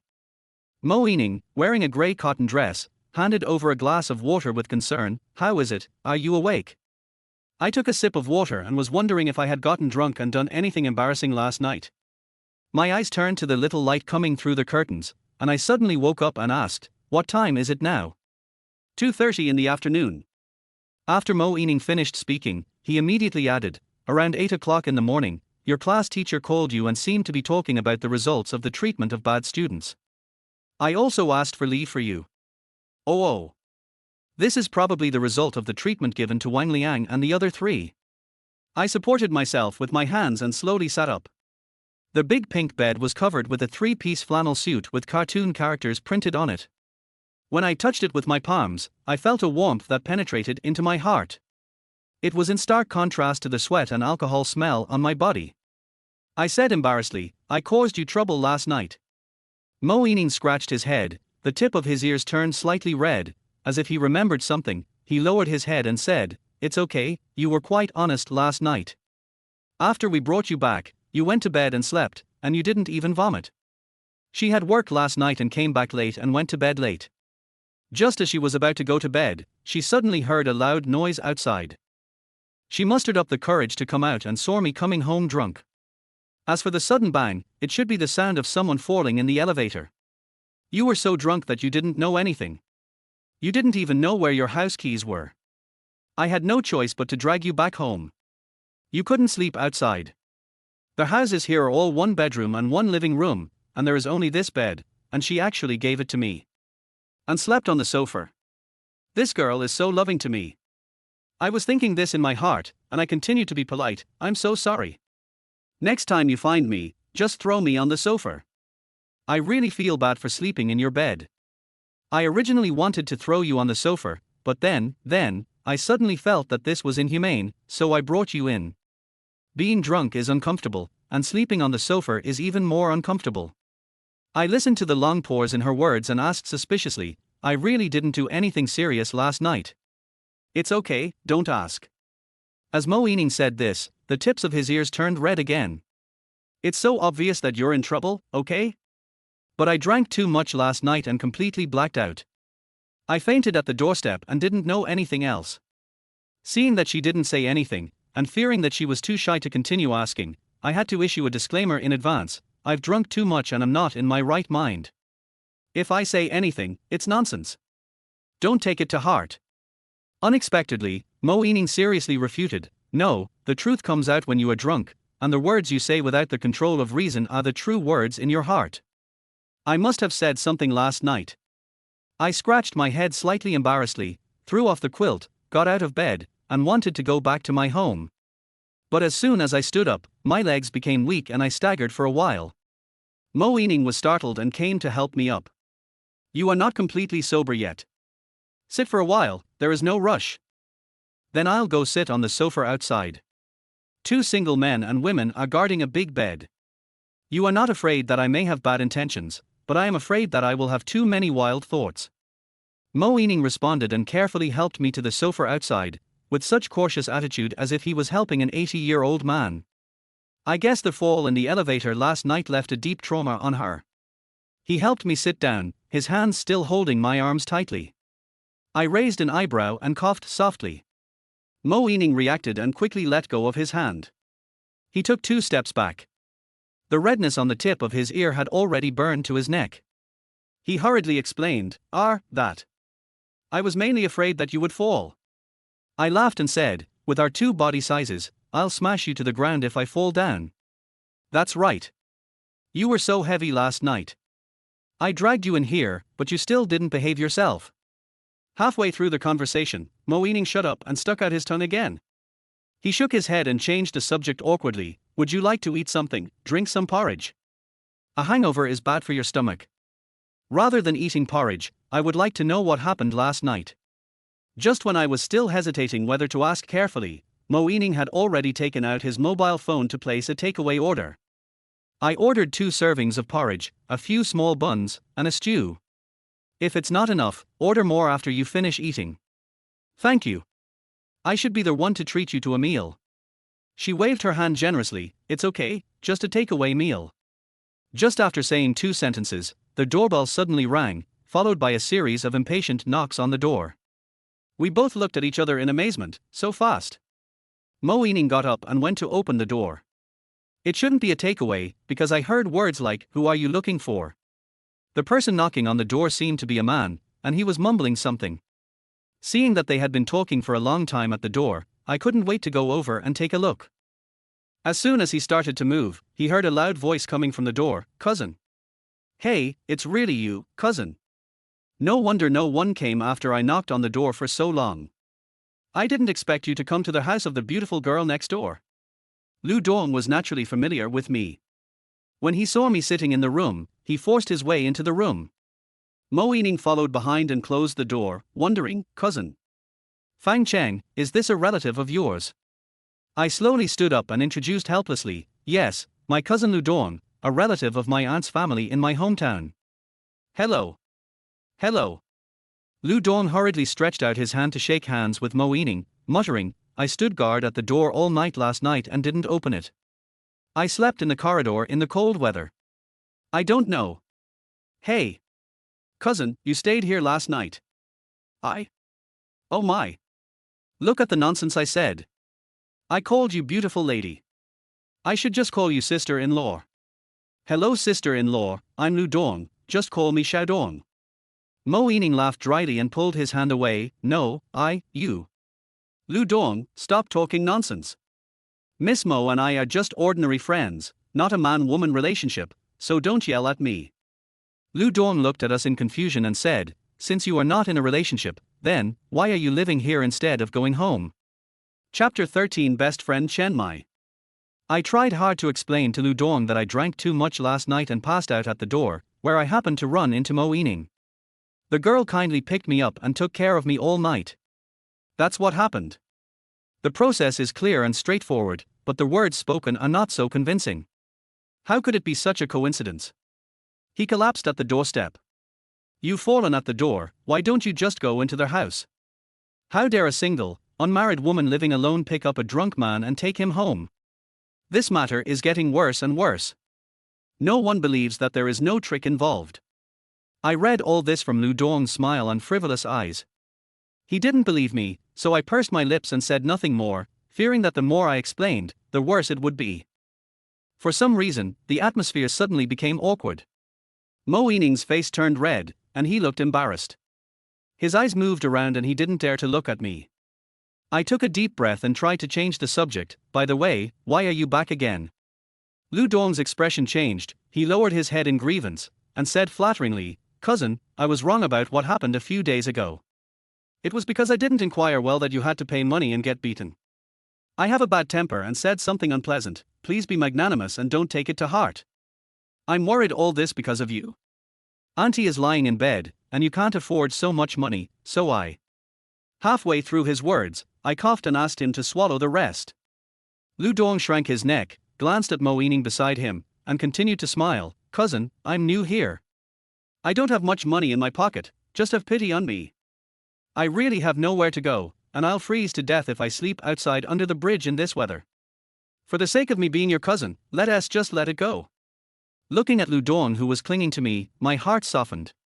When we were young, we had the best relationship. We went up the mountain to steal fruits and went down the river to fish. We played around for many summer vacations. When he first came to Jinju, it took him several days to make money and find a job.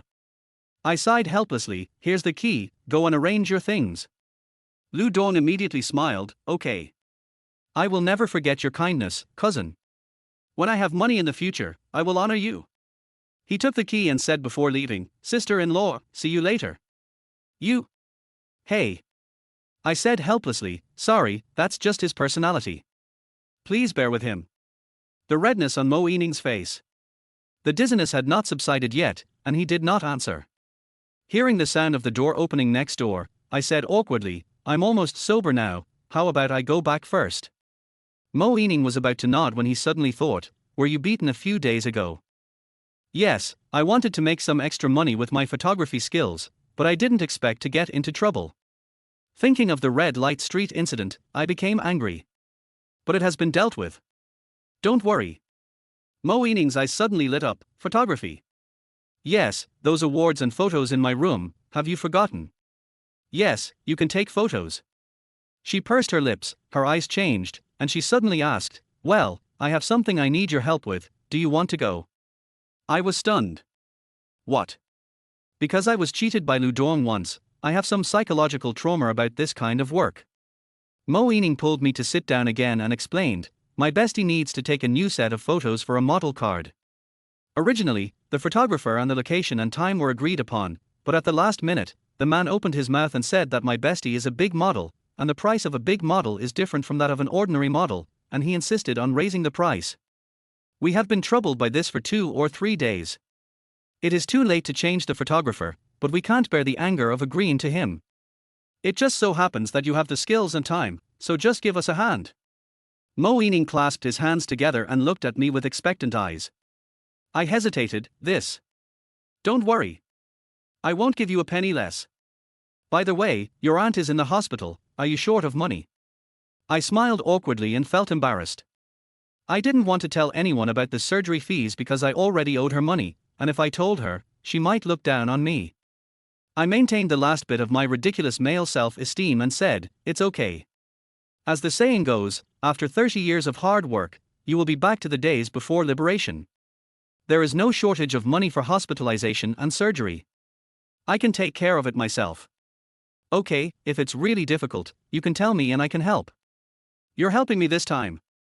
Mo Yining smiled brightly and took out her phone to send a message to her bestie. No, you helped me this time. I finally slapped that unscrupulous photographer in the face. When will your bestie take the photo? Tomorrow. I was surprised and asked, so fast? She wrinkled her smiling face and said, yes, so it's too late. Mo Ening thought about it, tapping the screen with his fingers, and asked, how about this? I'll arrange for you to meet with the girl tonight to discuss the specific details of the shoot, and then we'll officially start tomorrow. I nodded. Okay. This is the formal shooting process, which requires a meeting in advance to discuss the location, equipment, shooting style, determine the costumes and props, etc. Everything was arranged properly and the takeaway was delivered just in time. Models need to control their weight. Mo Ening said she was full after eating just a few bites of food. I then forced her to eat 2 steamed dumplings. As for the remaining pile, he took it back and gave it to Lu Dong. As the sun was setting, I rummaged through my boxes and took out a few of my old suits, then dressed myself in front of the mirror. But when I looked at the clothes on my body and then at myself in the mirror, it seemed extremely strange. When I first met Mo Ening's best friend, I wanted to leave a good impression. Unfortunately, I no longer have the energy and enthusiasm I had back then. With a wry smile, I changed into my normal clothes. She took out the photo albums she had taken during school, put them all in her bag, said hello to Lu Dong, and went out. Mo Ening drove me to a Japanese restaurant, turned a corner, and went up to the private room on the 2nd floor. Pushing the door open, I saw a beautiful woman with long legs and a great figure sitting inside. Let me introduce you. This is my best friend, Chen Mai. Mo Ening turned around and pointed at me and said, this is the cameraman I mentioned to you, Fang Chen. Different from Mo Ening's beautiful and delicate appearance, Chen Mai was very sharp, his eyes were upturned, his lips were very thin, his skin was slightly dark, and he exuded a murderous aura all over his body. Chen Mai stood up, extended her hand and greeted, your name sounds unfamiliar, have you just debuted? I shook hands and said hello, no, I'm just a part-time photographer. I'm actually an art teacher. The woman raised her eyebrows, and Mo Ening quickly tried to make up for it, even though he's not a professional, the photos he takes are definitely better than those taken by professionals. Trust me. The person I introduced is definitely right. Chapter 14 Meet Again. Here, this is a collection of photos I took during college. I rarely took photos of people or commercials, but mostly natural scenery. I handed over the album and said in my most professional manner, the style can be modified. I'm not afraid of trouble. If there's anything you're not satisfied with, we can slowly work it out. Chen Mai flipped through the album and found a few award ceremony photos. She was surprised and said, National Geographic magazine, you are so awesome. I smiled modestly and said, it's just a small award. Yeah, not bad, the photos are all very beautiful.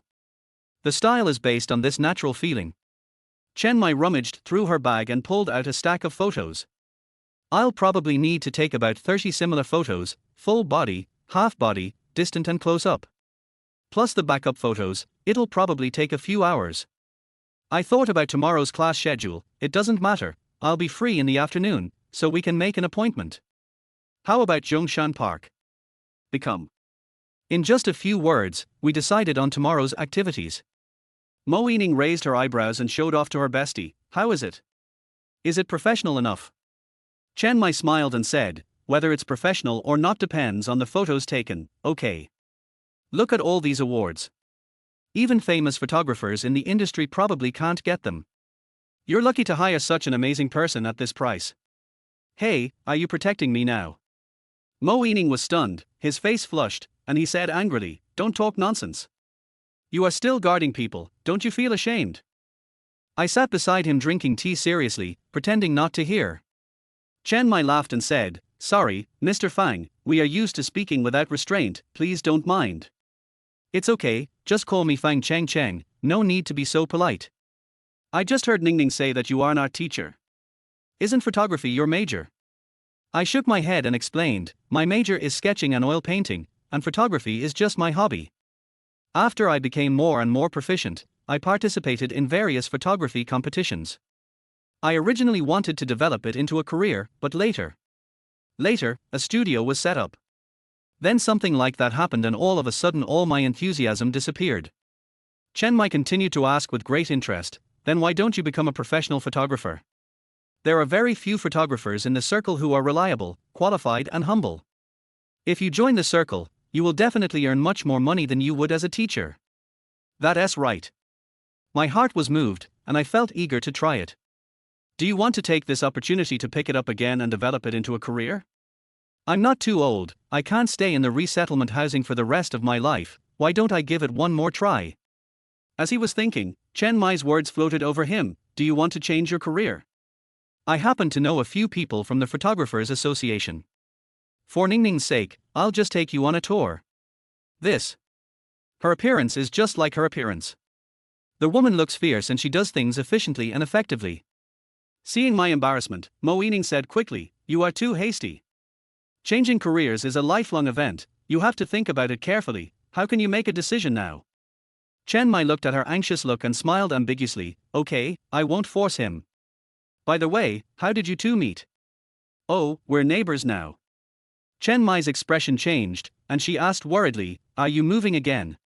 Mo Yining smiled awkwardly, yes, you know the reason. The new place I moved to is pretty good. Fang Cheng will take care of me. Don't worry. I'll take you to see it next time I have the chance. For some reason, this topic came to an abrupt end. There seemed to be a topic that could not be touched hidden behind the silent atmosphere. In order to break the awkward situation, I brought up the topic of photography again, and we were able to finish the meal smoothly. The next day, after I finished my morning classes, I hurried home without even having time to meet Teacher Xu.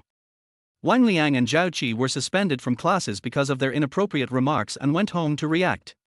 I wanted to ask, how long will they be suspended for and will it delay their progress in their professional courses?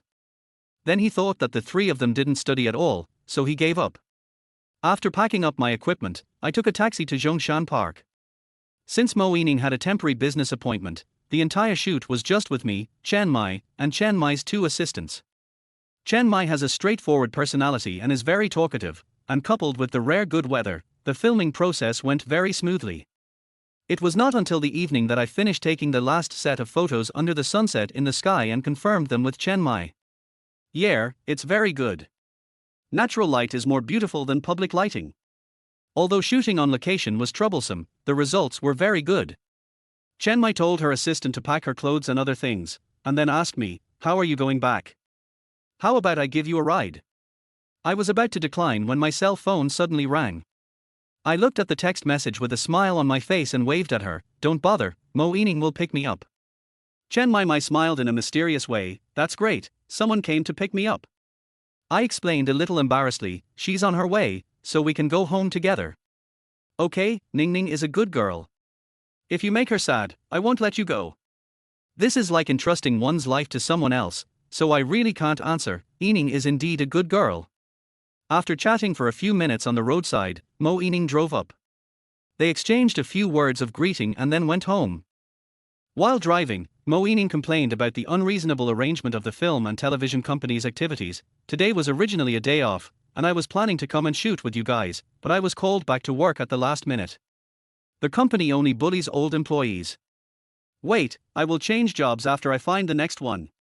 Okay, don't be angry, I made some money today, I'll treat you to a meal. It's okay. You helped me today, so I should treat you to a meal. What do you want to eat? Why don't we order some hot pot takeout so we can go straight to sleep after drinking? When she mentioned the last time I got drunk, I smiled helplessly. Why, are you going to laugh at me for this for the rest of my life? I helped her carry her things to the elevator. Mo Yining shook her head proudly and said, look at what you said. What? I still want to spend my whole life with you. I suddenly froze. This was just a casual remark without giving it much thought. I guess Mo Yining was just trying to make a joke. But once the truth was revealed, it became awkward. No, With a ding, the elevator door opened. I stepped out of the elevator a little bit behind and looked up. There was a woman standing at the door of my room.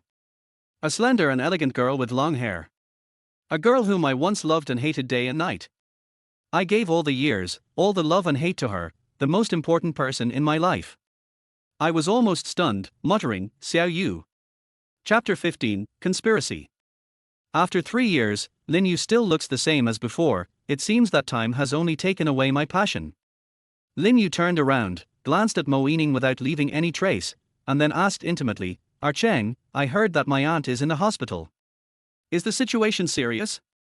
Do you need my help? Cheng. Mo Yining's expression changed and he asked, Is this someone you know?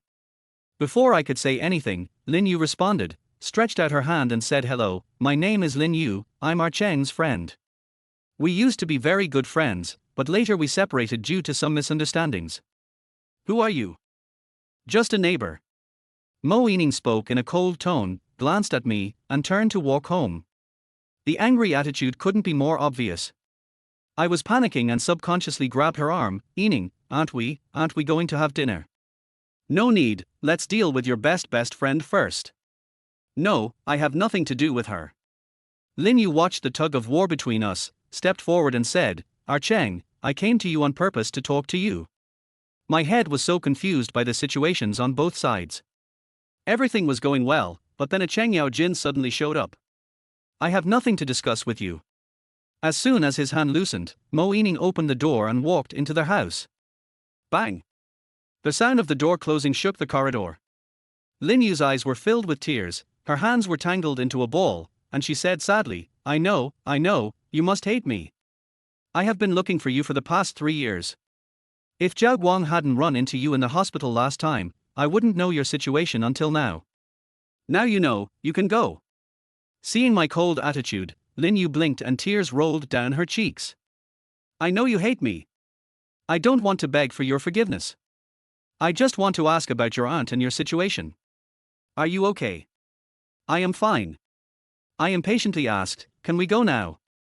Lin Yu looked at the surroundings and then at me. You are not good. Look at how you look now. The Fang Cheng I know is not like this at all. Could it be because? That's enough. I interrupted her with an angry roar. The more I didn't want to touch the past, the more it was lightly revealed. The scars on my chest and mouth were bleeding. What's more terrifying than what happened 3 years ago is that what I'm experiencing now is indeed caused by what happened 3 years ago. I didn't want to face Lin Yu, my failure, or the tragedy of 3 years ago. Okay. If you don't want to leave, I'll leave. I got into the elevator and walked out of the community. As if afraid that Lin Yu from behind would catch up with me, I walked aimlessly along the street, just wanting to get rid of the shadow of the past. After passing a traffic light and walking into a secluded road, I suddenly heard footsteps behind me. I immediately got angry and said, I don't want to see. Bang! My head buzzed and a whole world started to sparkle. Bang! 2 more sticks hit me on the head, my legs went weak and I fell to the side of the road. Before I completely fainted, I only saw a man standing by holding a wooden stick and wrapped tightly around his body. Cheng, wake up! Wake up! Beep beep. The situation is still optimistic. There is no damage to the brain. It's just a brief fainting due to the heavy blow. He will be fine when he wakes up. Son, you scared me. Wake up. I feel dizzy and in pain. The world was spinning, and I didn't know how long it had been before I opened my eyes again in a daze.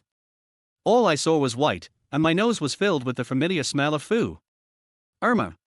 Lin. Is this a hospital? Son, are you awake? You finally woke up.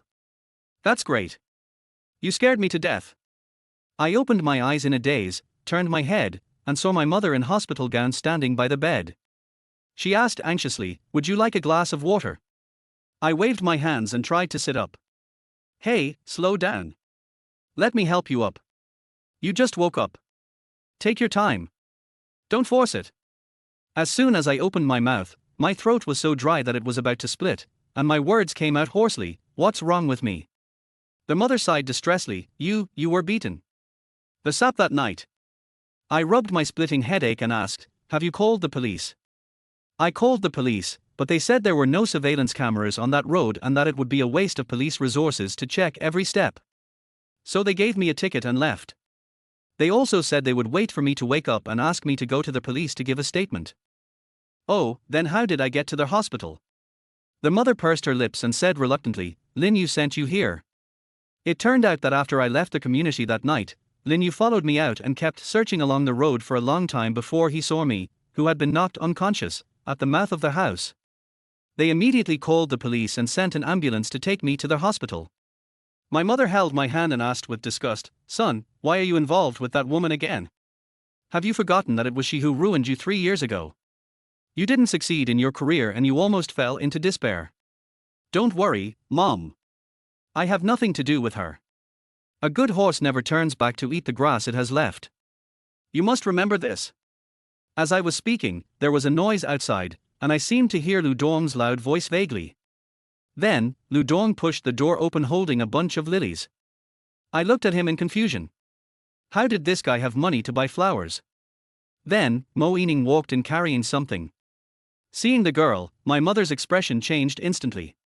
She stood up happily to greet her and said politely, "Come on, there are so many things to see. You are just looking at them. I'm going to make you spend money again. It's okay. It's my duty to visit a patient." Lu Dong came to the bedside and said, "Cousin, how are you? What did the doctor say? You didn't hurt your brain, did you?" He asked a few questions in a casual manner, and then suddenly lowered his voice, "Cousin, am I right? When I heard that you were beaten, I immediately went next door to inform my future sister-in-law. My sister-in-law was very worried, so she bought some things and flowers and followed me here." I patted his shoulder in response. The doctor said it's nothing serious. Once he wakes up and takes another X-ray, he can be discharged from the hospital. Mo Yining avoided my gaze and managed to utter 3 words, "That's good." Mother looked around and noticed the dull atmosphere between us. She held Mo Yining's hand and asked carefully, "What's wrong? Did you have a fight with Chenger?" "No, I'm angry. Lu Dong is a loudmouth who talks nonsense. On the night when she was beaten, a girl went to see her cousin. It seemed that her sister-in-law, Miss Mo, was angry." After hearing this, Mo Yining retorted in panic, "Don't talk nonsense. I'm not angry." My mother asked carefully, "Is it Lin Yu?" Seeing that the 3 of us were silent, she understood something and continued, "Lin Yu was Cheng's ex-girlfriend. They broke up a long time ago. It's been 3 years since the breakup. She has nothing to do with Chenger. If there is any connection, she has done terrible harm to my son, and he still hasn't recovered from it." Chapter 16 Dispute. My past failures were brought up again, and I felt a little embarrassed. Women like Lin Yu are the worst. They say one thing in front of you and another behind your back. My son was fooled by her. "Mom, please stop talking." My mother's face fell, and she was very angry at my behavior of protecting Lin Yu. "She did those dirty things, and you don't allow people to talk about it." "It's not that I'm not allowed to talk about it, she is your son's ex-girlfriend. If she is embarrassed, it's also embarrassing for me. At least give me some face by staying with Mo Yining." I was just trying to find a topic to talk about this matter, when Mo Yining suddenly said, "Since she did something wrong to Fang Cheng, how can she still have the nerve to come back to him?" "How would I know? Maybe he came back to harm people." Mo Yining rolled his eyes and continued, "That's right. If I had eaten at home last night, I wouldn't have been attacked. It was all her bad luck that caused Fang Cheng to get hurt." I licked my lips, not daring to refute anything. As long as the 2 of them were happy, they could say whatever they wanted. They are happy to say this, but some people cannot bear to hear such words. The door of the ward was opened with a clang. Lin Yu, who was standing at the door holding a fruit basket, said aggrievedly, "Why are you blaming me? If I hadn't sent our Cheng to the hospital in time last night, he might have been in danger. How could I be so unlucky?" Lin Yu's sudden appearance startled everyone in the room. Even I didn't expect that she would come to see me. Mo Yining was not afraid at all, with his hands folded across his chest. He arrogantly retorted, "If it weren't for you, Fang Cheng wouldn't have left the community so late at night, let alone encountered an ambush. The cause is all because of you. As a well-known model, Mo Yining has a good figure, good looks and money. Her career and appearance give her enough capital to be proud." That understatement of contempt is really irritating. Lin Yu stamped her feet in anger, pointed at her and said angrily, "Instead of blaming the murderer, you blame me. You really can't tell right from wrong. After all, I am our Cheng's ex-girlfriend and college classmate. What qualifications do you have to stand here?" "Qualifications?" Mo Yining sneered, "At least better than you. You are such a treacherous person, how dare you come here? What are you doing here, to rub salt into Fang Cheng's mouth?" It was clear that Lin Yu had wronged me 3 years ago. She didn't know how to explain it. She looked at me with tearful eyes, turned around and left crying. Mo Ening pursed his lips tightly, his chest heaving, and he seemed to be very angry. It was the first time I saw her so angry and arguing, and I couldn't react for a moment. Aunt, I have to report to the company. I'm leaving first. Having said that, the man left the ward. Cousin, you are so lucky. Roll. After staying in the hospital for half a day and taking X-rays to confirm that there was no brain damage, I went straight to the police station. The police told me with regret that there was no surveillance camera on the route where I traveled at night. There used to be one at the entrance of the community, but it was broken now, so there was no way to identify who the attacker was. The only way now is for me to provide the suspicious persons and they will go and check them one by one. If I were to ask who could do such a thing as hitting someone in the back, the first people that come to my mind are Wang Liang and his two companions. They reported the class teacher and got them suspended from classes. I already disliked him, so it was very likely that this was a deliberate revenge. But after all, he was a minor, so I thought about it and decided not to say it out loud. After leaving the police station, I went straight to school to catch up with the afternoon class.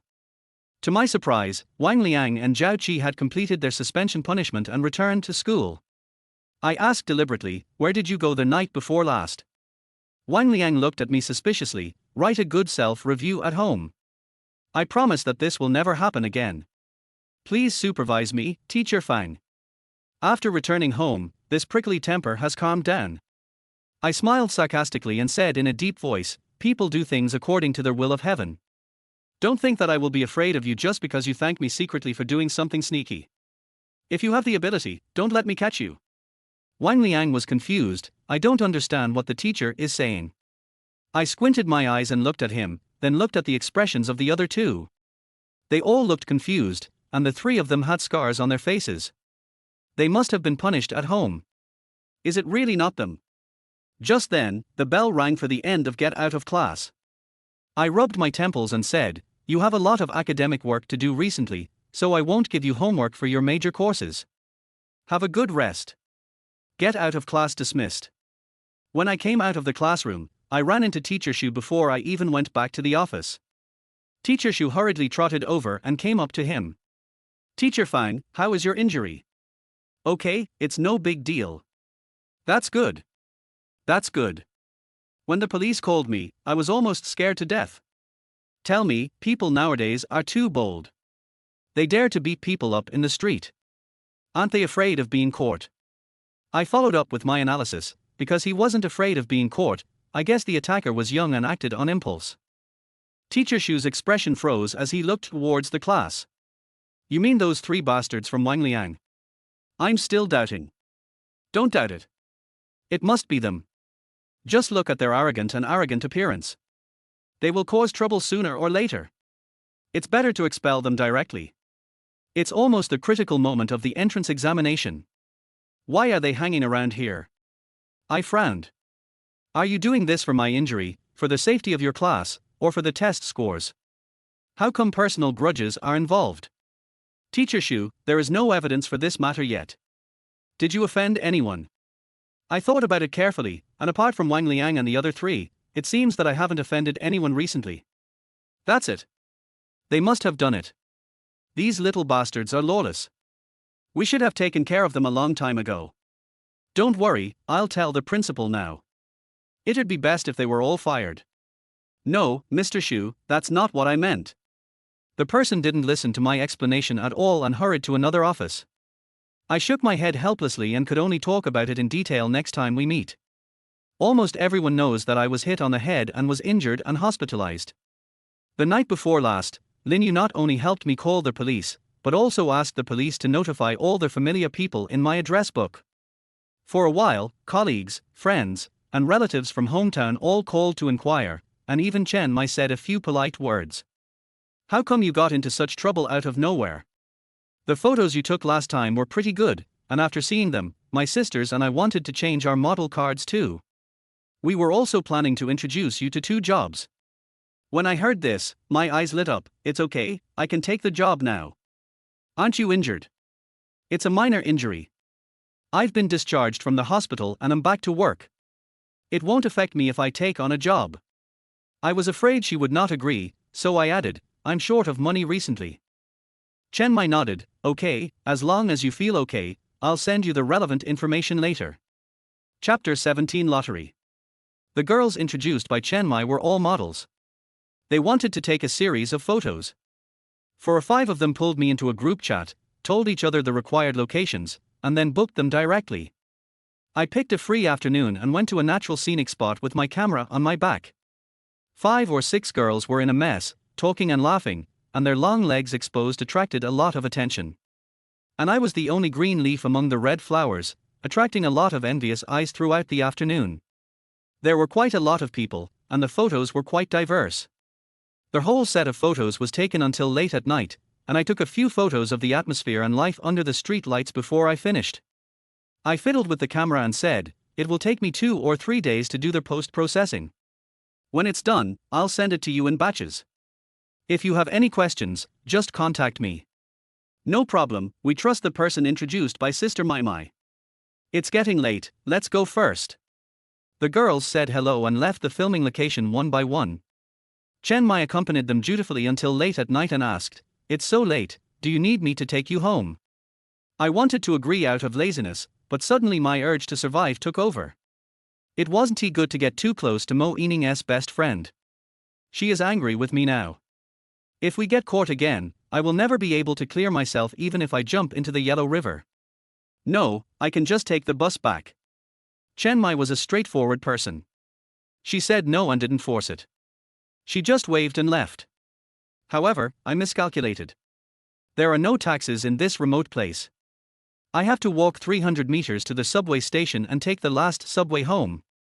I got off the car exhausted, holding my camera. Thinking that I still had to walk several hundred meters, I felt exhausted. Just as I was walking back step by step on the dim road, a figure suddenly flashed in front of me. I woke up instantly and quickly took a few steps back, thinking I had encountered the murderer again. The trio appeared, with Wang Liang standing in front with a ferocious look on his face, demanding, why? We haven't made any mistakes recently, why did you ask Teacher Shu to fire us? I don't. I was stunned, and vaguely remembered the conversation in the corridor that day, and asked back, you were fired. Zhao Qi said aggrievedly, not yet, he is just trying to persuade us to drop out of school. How dare you be a teacher? You just laughed at me a few times, do you have to exclude us like this? You are such a coward, if you have the guts, just have a good fight with us. I sighed and said, if I fight with you guys, I won't be a coward. With my size, I don't seem to be at a disadvantage when fighting with you 3 kids. That's not necessarily true. Wang Liang smiled cruelly, took out a butterfly knife from his pocket and started playing with it. The 2 henchmen following behind him also took out daggers and stun batons. I warned them with a serious expression, you are just trying to persuade them to quit now. If you hit the teacher, you will really be expelled. I'm going to hit you. You're going to be fired anyway, so we'll just vent our anger. It was really not you who beat me the day before yesterday. Wang Liang laughed sarcastically and said, oh, you were talking about how you almost got your head chopped off. TSK. You are so unpleasant. Why didn't they just beat you to death? The young man was impulsive and didn't listen to anything. I looked at the knife in Wang Liang's hand and thought that he might stab me. After thinking twice, I had no choice but to run away. As I was talking to calm them down, I quietly retreated. Just as I was about to leave, a silver-white car suddenly stopped by the roadside. The window rolled down, revealing a handsome face. Lin Yu waved her phone, I've called the police. If you don't leave, the police will arrest you. Wang Liang and others were stunned, turned to look at the 110 page on their mobile phones, cursed loudly, and ran in the opposite direction. I watched them leave and asked, did you really call the police? Not yet. Do you want me to call the police? No, they are just my students. There is no need to call the police. It would be terrible if they left a criminal record. Lin Yu's expression slightly changed, and she lowered her eyes and said, you are too soft-hearted. Are you here to see me? Yes, I want to apologize to you for what happened in the hospital last time. It was indeed my fault. I made you go out late at night, and I shouldn't have argued with your friends and embarrassed you. Fang Cheng, I come here to sincerely apologize to you, I hope you can. Okay, I got it. Bye. Seeing me turn around and leave, Lin Yu immediately got out of the car and tried to follow me. I reached out to stop her and said, "Don't go back with me. I don't want my friends to see you." "That girl, who is she to you? Is she your girlfriend?" "No." Lin Yu's eyes flickered, and she asked cautiously, "Is she the one you like?" The blow hit my heart directly. I really like Mo Yining. Who doesn't he like her? A kind, beautiful, enthusiastic and slightly arrogant girl. It is normal for a man to like her. I said seriously, "Lin Yu, you and I broke up a long time ago. We had no relationship 3 years ago. As for those things that I forgave or didn't forgive, I have long forgotten them. I hope you won't bother me anymore." Lin Yu blinked and tears fell again. She has always loved to cry. When she was in college, she would cry almost every day. She looks delicate and weak, but when she cries, she becomes a beautiful woman that makes me feel pity for her. I used to be very afraid of her crying, and even now, when I see her crying, my heart aches. Sadly, we can never go back. I turned away indifferently, leaving her alone on the street. After encountering all kinds of bad things in one night, I was in an extremely irritable mood. When I got home and opened the door, I saw that Lu Dong had bought chicken, duck, fish, meat and seafood stir-fries, and spread them all over the table. He also opened 2 bottles of good wine. Seeing me coming back, he happily came forward and gave me a hug. "Come on. I have prepared everything, just waiting for you to put it in the pot." I questioned, "Where did you get the money?" "Hey, your brother, have made a lot of money. These are for my cousin. Also, I will take out 30,000 yuan to visit my aunt in the hospital someday." Seeing him speak so proudly, I began to feel uneasy. "How did you make so much money?" "That's how I earned it." When I thought of the honey trap last time, my head began to sweat.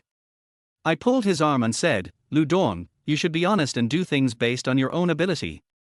If you dare to do anything crooked, be careful or I will really turn hostile." Seeing how serious I was, Lu Dong grinned. "I won the lottery. Is that okay?" "Lottery?" "Yes, I bought 2 lottery tickets a few days ago and won the second prize, which is less than 100,000 yuan. What a shame. I wanted to take all the credit for myself, but you took it all out." I was delighted and patted his shoulder. "Great, you are so lucky." Lu Dong smiled and sighed to himself, "It's not that great, I just got lucky." Chapter 18: The Thief Cries Thief. Breaking news. Beautiful models' private life photos are released, first-hand, youthful and lovely, come and watch. Real private life. Real model. Let's go into the daily life of a beauty. First-person perspective, it will be burned after reading. What are you waiting for? When I woke up early in the morning and opened my phone, I saw all kinds of extremely obscene push notifications. I rubbed my head and crossed them all out. Alas, today's society is truly an age of entertainment to death. Celebrities are often talked about and insulted, not to mention models. I guess it's not easy for Mo Yining to earn his money. I drank a lot with Lu Dong last night, and the whole house was filled with the smell of alcohol. Fortunately, it's the weekend and I don't have to go to class for 2 days. I can clean up the house properly. Should I go and apologize to Mo Yining and ease the relationship between them? But I didn't do anything wrong. Lin Yu came to my house so rashly. It's not my fault. Why should I apologize? Just as I was struggling, there was a knock on the door. Could it be that Lu Dong is back? A few hours ago, Lu Dong got up early, said he was going to look for a job, and went out. Looking at the time now, it's almost noon, and it's time to come back for lunch. I looked at the dirty and messy table in the living room and thought about going out to eat. Then I walked to the door. When I opened it, I was startled by the person outside. I rubbed my head in panic, tidied my clothes, and wanted to invite the girl in to sit down, but then I remembered the garbage all over the room. Yining. Mo Yining, why are you here? Look. Mo Yining was wearing a baseball cap. When he looked up, his eyes were full of tears, but he gritted his teeth and stubbornly refused to let the tears flow down. She held up her phone and showed me a news feed. The title says something like "First Person Sneak Shot" or something like that. I think I saw that just now. Continue reading, and you will see photos flashing by, showing a girl with a great figure eating, watching TV, exercising, etc. They are all photos of daily actions, but the home furnishings look so familiar. Looking further down, there was a girl's face. It was Mo Yining. I looked at the photo in shock, and immediately snatched the phone to take a closer look. You're home. This is a steal. The place where it was taken is next door. It was you? Why, how could you steal and take this photo? Hearing my question, Mo Ening sniffled and started crying. I don't know. I saw this news as soon as I opened my eyes. I don't know anything, It's okay, it's okay. Don't be scared, it's okay. I calmed down instantly, went into their house, took out some paper and handed it to her, comforting her. It's okay, it has already happened, we will find a way to solve it now, it's okay, I'm here. I glanced at the endless stream of news reports. The most important thing now is to intercept the photos, stop the spread of this matter, and reduce the heat. Ening, can you call the police? Mo Ening was stunned. He nodded first, then shook his head. I'm going to call the company. Okay, you contact the company first, and I'll go to your house with you to see where the camera is. As if he had found his backbone, Mo Ening wiped away his tears and gradually calmed down. Okay, go and have a look. I was actually stolen. I was photographed. This is horrible. Fortunately, they were not stolen. The photos taken were only of me in my daily home clothes, and there was no private content. Mo Ening said, if there were any leaked photos of her without clothes, she would have jumped off the building and died. I said sternly, life is more important than anything else. As long as you are alive, there is hope for change. No matter what happens, you must not seek death or commit suicide. Do you hear me? Mo Ening pursed his lips and said softly, I heard it. I looked at the photos in the news, guessed the shooting angle, and looked for possible shooting points. Mo Ening turned around and called the company's public relations department to ask for a solution. I compared each photo one by one and found that the distance of each one was different. Holy shit, this camera can move. In one of the photos, Mo Ening is wearing yoga clothes, supporting his chin close to the camera, and looking intently at the position below the camera. This perspective seems to be. I turned my head sharply and looked at the laptop on the table in the living room. The company told me not to call the police for now. They have notified the technical department to destroy the photos and have contacted several big VS to reduce the heat to a minimum. They don't want any negative publicity for the company, and they don't want any criminal cases to happen. That's all that can be done. Mo Ening nodded, exhaled, and asked, how is your investigation going? I pointed at the black laptop and said, it was the camera on the computer that took the picture. I can help fix minor computer problems, but I have no idea what to do when it comes to anything else. I suggested that it would be better to send the computer to a professional repair agency, which would not only allow for a thorough inspection but also preserve the evidence. Mo Ening nodded obediently, holding the computer, and followed me out the door. We found the nearest computer store, and after a half-hour inspection, the technician finally found out the problem. The Trojan virus can automatically turn on the camera and record without your knowledge. This software should have a remote terminal, and all the photos you take will be sent to this terminal. What should I do? The master said calmly, I'll clear it for you. Be more careful next time and don't let random people touch your computer. I was stunned when I heard this. What do you mean? This virus was not implanted externally. Mo Ening quickly shook his head. No, I never order anything messy. No, it was implanted by a USB flash drive. The technician tapped the computer a few times. I can't find out the exact time, but the built-in firewall was not damaged. Someone must have implanted it for you during the maintenance process. As soon as he finished speaking, Mo Ening's face changed drastically, and he looked at me with shock, fear and disbelief. I stood there in a daze. No, I definitely didn't. After the master repaired the computer and paid us, he gave it to us. Mo Ening looked at me with extreme fear, holding her head, and ran out. I quickly followed her and stopped her to explain, Ening, believe me. I will never do such a thing. A series of blows since the morning had made her sink into a state of confusion. She cried out, how can I trust you? You are the only one who has touched my computer. Impossible, someone else must have touched it, think about it again. Mo Ening wiped his tears and shook his head in despair. Only you. I only keep this computer at home. You are the only one who comes to my house. You bastard. You are really terrible. Chapter 19 The Truth. I clenched my fists, eager to explain, but I couldn't come up with any reasonable evidence to convince her. Mo Ening paused abruptly and took out her cell phone from her arms. She answered a call and tears started to flow. I was really scared when I saw this look of despair.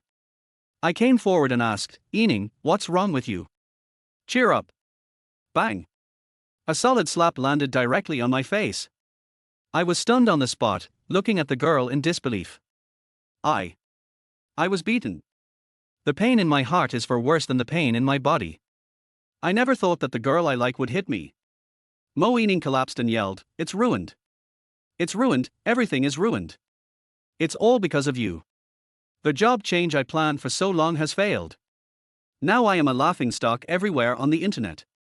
How can I survive in the circle in the future?" She pushed me hard, slammed the car door, and drove away. I stood on the street at a loss, wanting to hail a taxi and chase after him, but what was the point? Now Mo Ening believes that I am the real person behind the incident, and doesn't he believe me at all? Calm down. Fang Cheng, the more times like this, the more you need to stay calm. I took a deep breath and called Chen Mai. "Hello. What's wrong? Do you want to change your career and become a professional photographer?" "Chen Mai, listen to me. Something happened to Ening. Her private photos were made public on my website. She thinks I exposed them. She is very emotional now. Can you help me take care of her?" Chen Mai's tone suddenly became serious. "Okay, I'll go find her right away. Please. Please tell her that I will get to the bottom of this matter and give her an explanation." "Okay, you, don't worry too much, I will take good care of her." I felt relieved. She was so devastated that I was afraid she would do something extreme. "Okay, contact me if you have any questions." After hanging up the phone, my panicked mood calmed down a little. The most critical question now is, who implanted the Trojan virus into Mo Ening's computer? Who has access to her home and her computer? Who wants to get her private photos? Liu Chuan. No, Liu Chuan would never do this by himself, he should have found a helper. Thinking back on what happened around me recently, it was only this grandson. I took out my phone and dialed the number. "Hey, where are you now?" "West Woody Street." Lu Dong was standing on the street holding a paper bag waiting for me. When he saw me getting out of the car, he greeted me happily. "Look, I got some money from my aunt. Although the amount is not much, it can at least help her out of the emergency. We'll give it to her later." Before he could finish his words, I kicked him in the face. He kicked Lu Dong hard in the chest and mouth, and kicked him so hard that he fell over.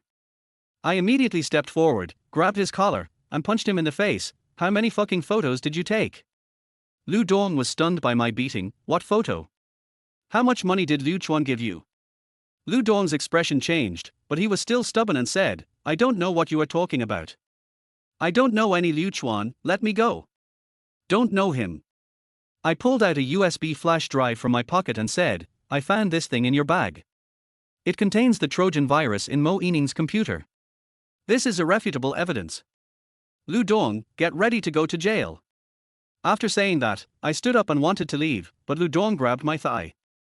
"Cousin, what are you going to do?" "What can I do? Of course I should call the police and have them arrest you." I struggled to pull my thigh out and continued to scare him. "Let me tell you, trespassing is a serious crime, and if you steal it for profit, you might be sentenced to 3 to 5 years. No. No. I absolutely cannot go to jail." Lu Dong hugged my thighs tighter and tighter, almost crying in anxiety. "Cousin, if word gets back home about me going to jail, my mom won't be able to hold her head up high. I absolutely cannot go to jail." "Har har, now you know Anna's scared. Why didn't you think about it before doing those dirty things?" "Cousin. I'm your biological cousin, you can't do this. Just for a woman. Women are like clothes, if we lose them, we can find them again. Why are you?" Before I could finish my words, I punched him again and yelled, "If you dare to say something rude to Mo Ening again, I'll beat you up every time I hear you. Remember that."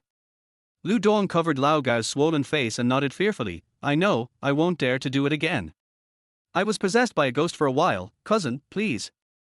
Don't call the police, I'll apologize to Miss Mo, okay? Can you let her beat me up? Let me ask you, who asked you to take the photo?" "Liu Chuan, the Liu Chuan you just mentioned. He gave me 100,000 yuan and asked me to steal.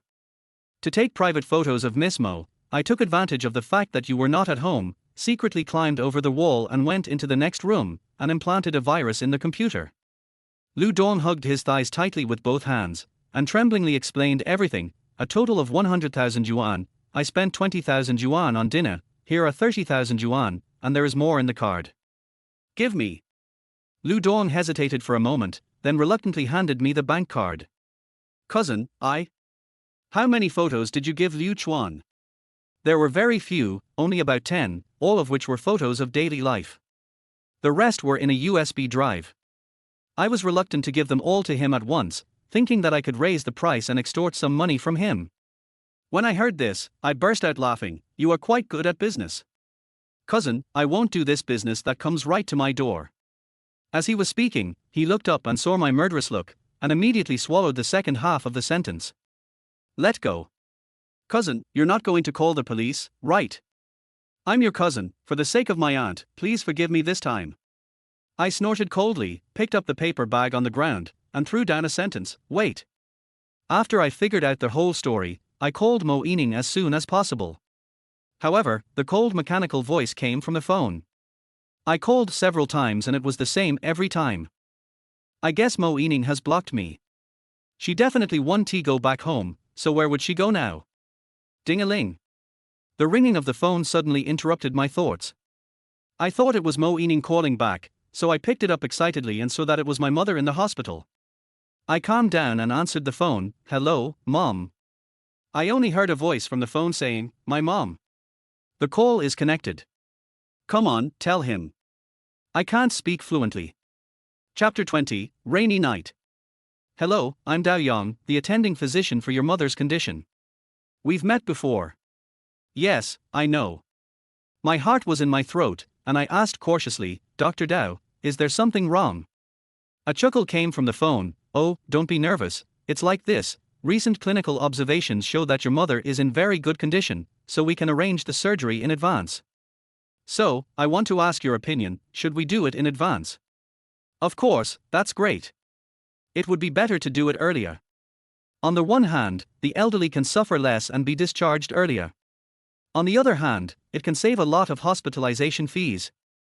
Okay, since you agree, we will officially perform the surgery at 2 p.m. 3 days later. The surgery fee must be paid 3 hours in advance, so don't forget. The surgery fee of 330,000 yuan. My heart tightened. I had to raise 330,000 yuan in 3 days. Gentlemen. Okay, I understand. I will pay it on time.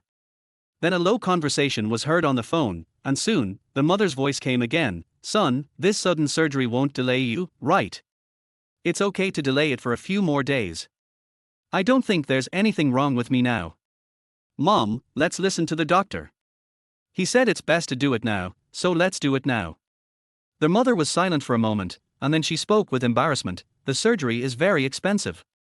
If you can't afford it, I still have some money, how about? When I heard these hesitant words, my nose felt sore and tears almost fell. I am so incompetent. At this age, I have ended up like this.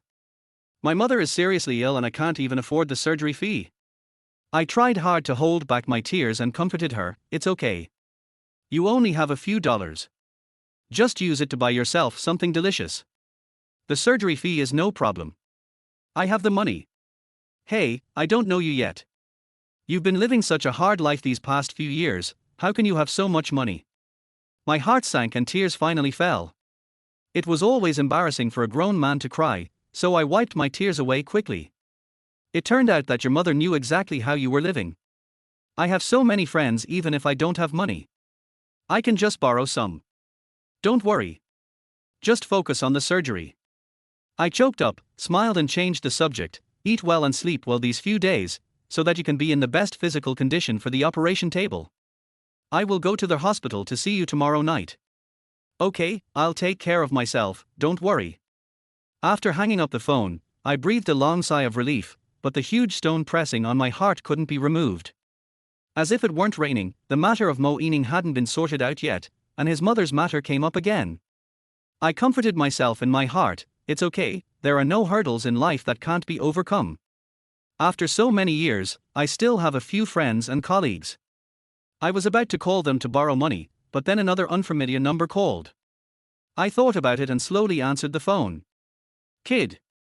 Have you seen the photos online? Har har har, aren't you aloof? Don't you fucking want to have photos taken? Let me tell you. There are plenty of people who want to make that money. Liu Chuan's voice on the phone was extremely arrogant, and he continued to brag. How was it? Was it fun? Everyone has seen you kissing your girlfriend. What can you do, you coward? I see. The person on the phone was stunned for a moment, then laughed again. Liu Chuan said fiercely, even if he knew, what can he do? The photo was taken by your cousin. So, you put your cousin in jail for the sake of justice. What does it matter? Anyway, you'll go in with me. He won't betray me. I laughed and said, you can try. The other end of the phone fell silent. When I thought the other party had hung up for so long, Liu Chuan suddenly said, kid. Don't be so ignorant of the current situation. Be careful that next time I won't knock you out, but kill you. You did this. If you are someone I don't like, I have thousands of ways to kill you. Remember. Don't walk at night next time. After saying that, Liu Chuan hung up the phone with a bang. He was really arguing with me. Damn. What a fool. I punched the wall next to me in anger, so hard that a layer of skin was peeled off my joints. He had to come to me to make trouble when he had a good life. He must be a pervert.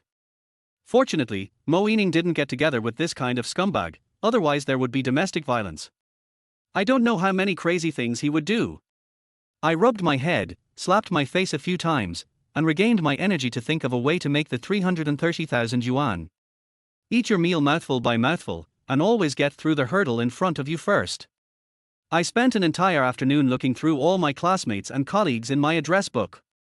I exchanged a few words with those I hadn't contacted for a long time, but I was too embarrassed to ask them for money. I wasn't that familiar with them, and before I even opened my mouth, they started talking about their difficulties and even offered to lend me money. For those who are familiar with the relationship, they either say directly that they have no money, or go home to discuss it with their wives, or some simply refuse to lend. Even Luo Yuan emptied his family's savings and could only take out 20,000 yuan for turnover. Compared with more than 300,000, 20,000 is not enough to fill the gap. Luo Yuan was so worried. Brother, my company has just been established, and I need money everywhere, and you know my wife's temper. TSK, this is really difficult. You tell me, you finally asked me for a favor, but I can't do it for you, hey. Think about it, I'll call a few of my brothers and ask, there will always be a way. I sighed, it's okay, no need to trouble you, I can find someone else, all the teachers in the school are rich, don't worry about it. Luo Yuan said, okay, I'll be busy now. Let me know when the surgery is ready. I'll go see my aunt. After hanging up the phone, I felt like dying. Looking at the names in the address book, how could I have anyone? Since I couldn't borrow money from living people, I turned to money borrowing software. The interest rates of the software are scary high, almost quadrupled by compound interest, but there is no other way. I have to pay the surgery fee in 3 days. After this matter is over, I will change my career and make good money. If you work hard, you will definitely be able to pay the money back. As I was thinking about it, my hands started downloading the software, filling in information, taking a photo of my ID card, etc. I was busy the whole afternoon. I got the information that it was under review and the payment would be made once it passed. I felt relieved and was just thinking about taking a breath when suddenly Chen Mai called. Fang Cheng, where are you now? At home, in the community. Come to the Pearl Hotel. Ningning is drunk and keeps trying to find you. I can't control her anymore. Come over and take a look. After hearing that, I quickly stood up and said, okay, I'll go. Chapter 21, The Truth After Drinking. As soon as I entered the lobby of the Pearl Hotel, a beautiful waitress came up to me and asked if I was Mr. Fang. After getting my answer, he took me straight to the top floor. They took the elevator all the way to the top floor suite. After knocking twice, Chen Mai opened the door. After thanking the waiter, she pulled him inside and said, hurry up and take care of your family. They are really crazy. After Chen Mai received my call, she found Mo Yining, who had broken down and was crying. She was so heartbroken that she insisted on going out for a drink. She had been drinking since noon and was almost going crazy. I thought you had a conflict and she didn't want to go back to her residence, so I arranged for her to stay in a hotel. But I didn't expect her to start yelling that she wanted to find you as soon as she entered the door. I'm almost annoyed by her. Passing by the living room, Chen Mai pushed open the door of a bedroom. Mo Yining, who was wearing casual clothes, was sitting on the carpet in the bedroom crying, shouting, "I want to see him. I want to ask him why. Why did he do this to me? Here, the person you want to see is here." Chen Mai's words stopped Mo Yining's nonsense. She looked up at me, blankly, with a slightly red face, dazed eyes, messy hair, and a sense of unconsciousness written all over her body. She looked at me and I looked at her, and the wonderful atmosphere was suddenly interrupted by a burp. Mo Yining curled his lips, grabbed the pillow beside him and threw it over. "I trust you so much. Fang Cheng, why do you treat me like this? Are you still a human being?" "Yining, please listen to my explanation." "What do you have to explain? If you didn't plant the thing in the computer, who else could it be?" Chen Mai rubbed her temples, not wanting to listen to the argument between us. "You guys chat slowly. I'm going to sleep next door. If there's nothing urgent, please don't disturb me." After saying that, he turned around and left, considerately closing the door. Mo Yining wiped her tears and said, "You are lying to me. You can't find it at all. It's Lu Dong." I threw out a name directly and clearly. The girl froze, blinked her big eyes, and asked blankly, "Lu Dong, who is it?" "My distant cousin came to your house to look for me the day I got drunk. He was the one who planted the virus in my computer. He climbed over from the balcony and into the living room through the bedroom window. Your laptop was always on the cupboard in the living room. As long as neither of us were at home, he could get it." Is it him?" Mo Yining looked at the ground in confusion, and I simply sat down on the carpet 2 steps away from her. She sniffled and questioned, "He is your cousin? Maybe you dragged him out to take the blame just to deceive me." This is the remote terminal found in his bag, and this is the recording of my conversation with him. I then took out the evidence and placed it in front of her one by one, played the conversation I had recorded when I beat someone during the day, and then took out a card from my pocket. There are a total of 100,000 yuan. Lu Dong has only 80,000 left, all in the card. As for the remaining 20,000 yuan, I owe you. I placed the card on the carpet and slowly pushed it forward. She was stunned, her eyes even more confused, and she fiddled with the card in her hand for a few times. "Who is that?" "That person is Liu Chuan. It was Liu Chuan who asked him to take the photo." "Yes, this is the recording of the phone call between me and Liu Chuan." As I said that, I played the recording of Liu Chuan tempting me with 330,000 yuan a while ago, as well as today's recording for her to listen to. After the last incident, I thought Liu Chuan would give up, but I didn't expect him to find my cousin. Hey, my cousin is greedy for money and has no bottom line. It's also my fault that I brought all kinds of people into my home, which is why you got hurt. I raised my head, looked directly into Mo Yining's eyes, and said seriously, "Although Lu Dong is my cousin, he made a mistake, and these evidence and recordings are enough to sentence him. You didn't let me call the police before, and I didn't dare to take the things to the police station, so I just wanted to ask your attitude. As long as you nod, I will never protect my relatives. I will go with you and send these 2 scumbags in." I feel a little. Needless to say, it can be seen that Mo Yining was a little confused at this time. The amount of information at once was too much for her to digest. I moved closer, grabbed her shoulders and asked, "You've drunk too much, and your head hurts. Why don't you go to bed first? I'll tell you all this tomorrow. If you don't believe me, I'll go with you to confront you one by one tomorrow." "No, I don't want to sleep." Mo Yining shook his head, holding the bank card in his hand. "I'm not sleeping, I'm just drunk. Some things can only be said when you're drunk, and I'm going to say it." "Okay, go ahead and say it. It's all my fault that your photos were leaked."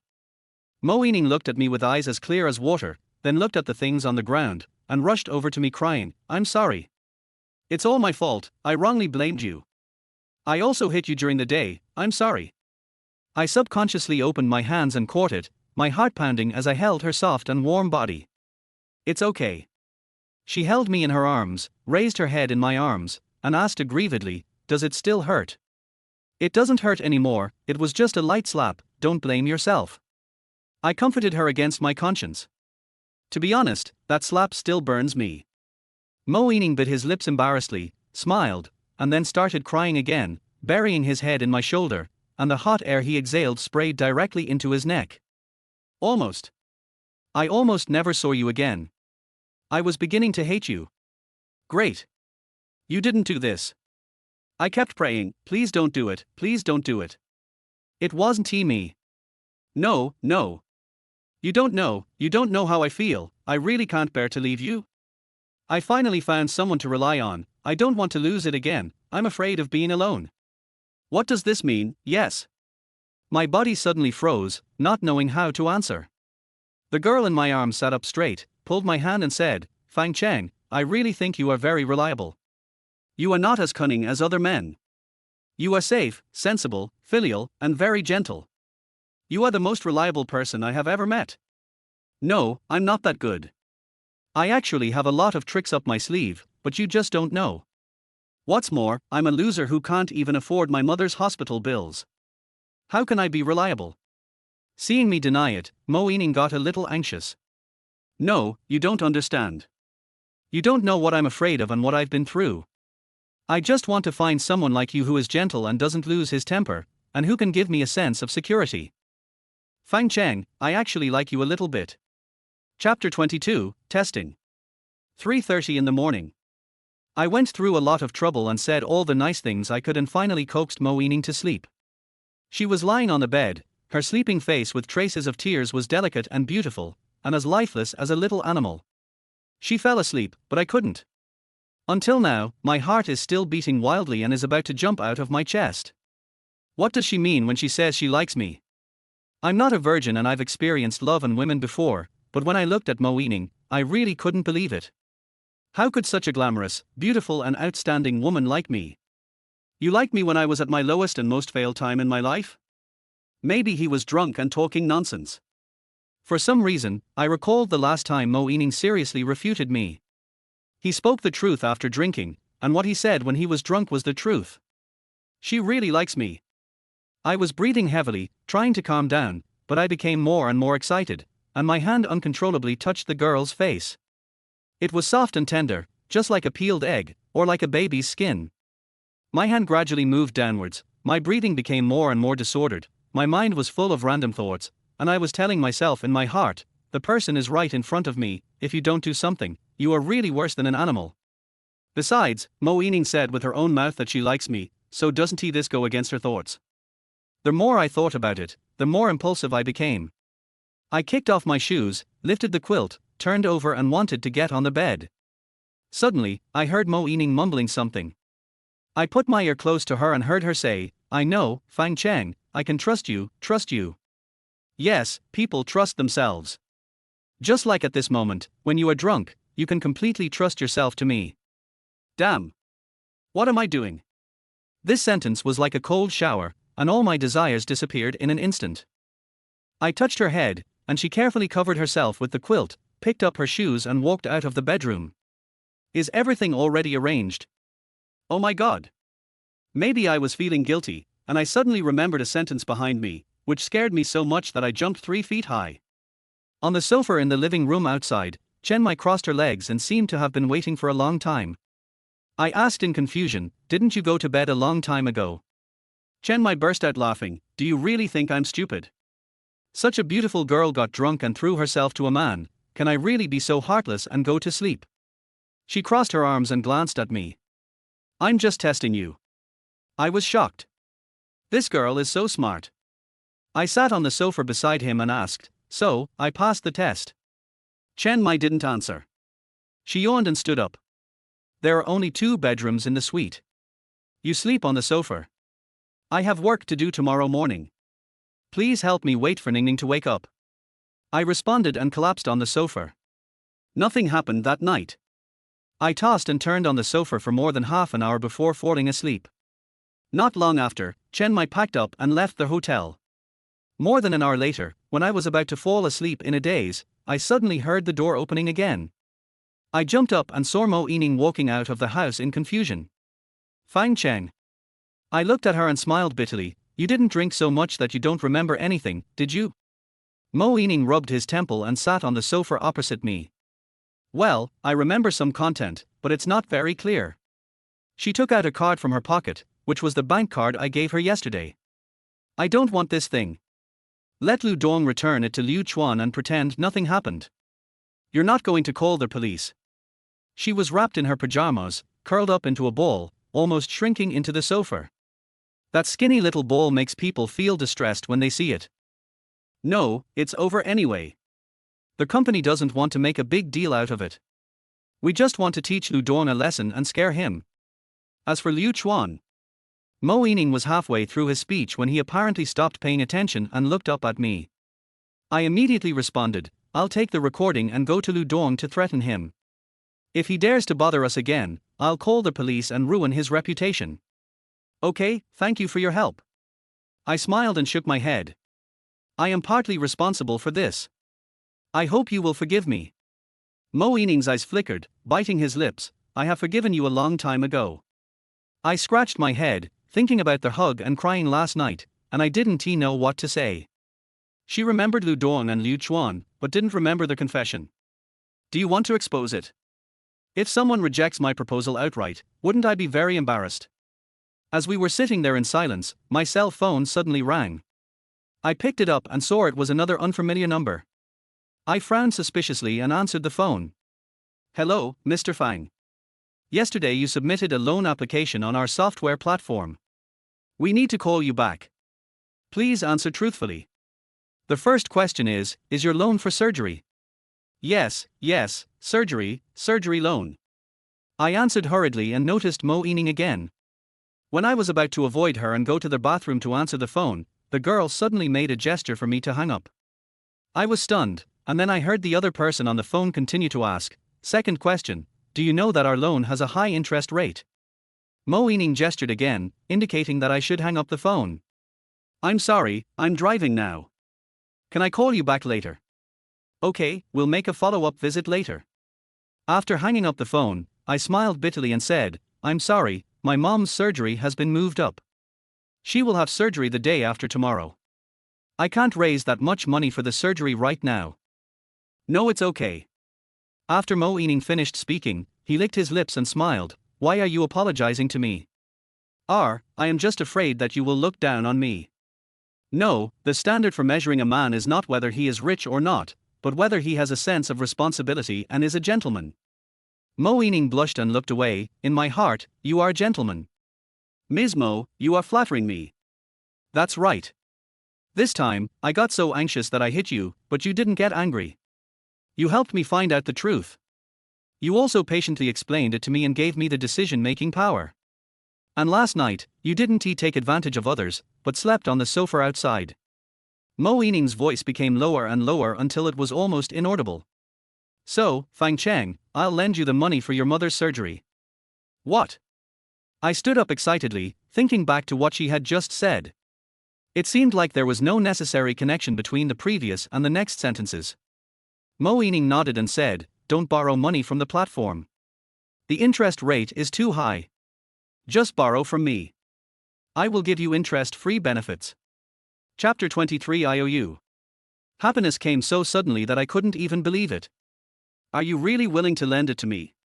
The surgery fee is 330,000. Mo Yining nodded, counting on his fingers as if calculating something. Okay, I'll give you 350,000, and the extra 20,000 will be used for turnover. Don't worry, I can take it out. I gasped and looked at the girl in front of me in shock. She was really a rich woman. Okay, I'll write you an IOU. As I said this, I took out a blank notebook and 2 pens from the hotel cabinet, quickly wrote out an IOU, and signed my name on it. Mo Yining hurriedly stopped him and said, no, I trust you. I believe it, but I still have to write the IOU. I made 2 copies and gave her 1. Just go through this process so I can feel more at ease with the money. Seeing my stubborn attitude, Mo Yining smiled slightly and said, okay. After signing our names on the IOU, we each kept 1 copy. Then Mo Yining asked for my bank card number and transferred 350,000 yuan to the card on the spot. She showed me the transfer record and said, the transfer was successful within 24 hours. If it goes fast, you might receive it tonight. I checked the transfer records a few times and finally felt relieved. The issue of surgery fees was finally resolved. I couldn't help but let go of some of my strength and said seriously, I will return the money to you. I trust you. Seeing her serious look, I asked in confusion, I'm so poor. My monthly salary at school is just over 3,000 yuan. I may not be able to pay it back in my lifetime. Why do you trust me so much? Mo Ening licked his lips, lowered his head, and said hesitantly, then I will pay it back for a lifetime. I heard this sentence vaguely, and my heart suddenly skipped a beat. For some reason I remembered what I said last night, I like you. Should I mention? By the way, I didn't say anything nonsense when I was drunk last night, did I? I turned my eyes and said deliberately, don't worry, I won't take anything you say to heart. You're talking nonsense after drinking, and I know you're not telling the truth. The girl in front of him became nervous at a speed visible to the naked eye. She clenched her hands and leaned forward. Am I really talking nonsense? Although she had just woken up, her skin was extremely delicate. Her big eyes looked at me eagerly, and the scent of last night's alcohol and the girl's fragrance was faintly lingering around her. I swallowed and moved back. No, you didn't say anything. No, look at your face. I must have said something. Tell me, Tilda. She pulled my sleeve with one hand, her voice soft and she acted coquettishly naturally. I gritted my teeth, who can resist this? Okay, then tell me first, what did I say last time I was drunk? Instantly, Mo Ening's face turned red again, and he stammered, I didn't say anything. Forget it then, we'll just keep each other to ourselves. Okay, I'll tell you. She looked away embarrassedly, twisting her hands and saying, you just kept praising me, saying that I was good looking and beautiful. You were amazed for a long time when you saw me for the first time. That's all. Yes, he just complimented me on my good looks and nice figure. I smiled and said, I'm telling the truth, what's there to be embarrassed about? Mo Ening's face turned redder, and he reached out and gently pushed me, hateful. Okay, now it's your turn. I didn't say anything excessive last night, did I? No, you always praise me. She continued cautiously, what am I almost done with? I thought about it and decided to temporarily put the confession on hold and wait until the right time to tell her. As for when the right time would be, I wasn't quite sure. I lied with my eyes open, praising me for being safe, reliable, filial, etc. That's all. Yes, and then you cried until you fell asleep, and you said you didn't see the wrong person. Mo Ening bit his lip and nodded, then said seriously, then what I said is also true. Our eyes met, and I looked at myself in her eyes. The atmosphere was quiet and the emotions were ambiguous. I could hear each other's breathing and heartbeats, which were getting faster and faster. As a man, I should take the initiative at this moment.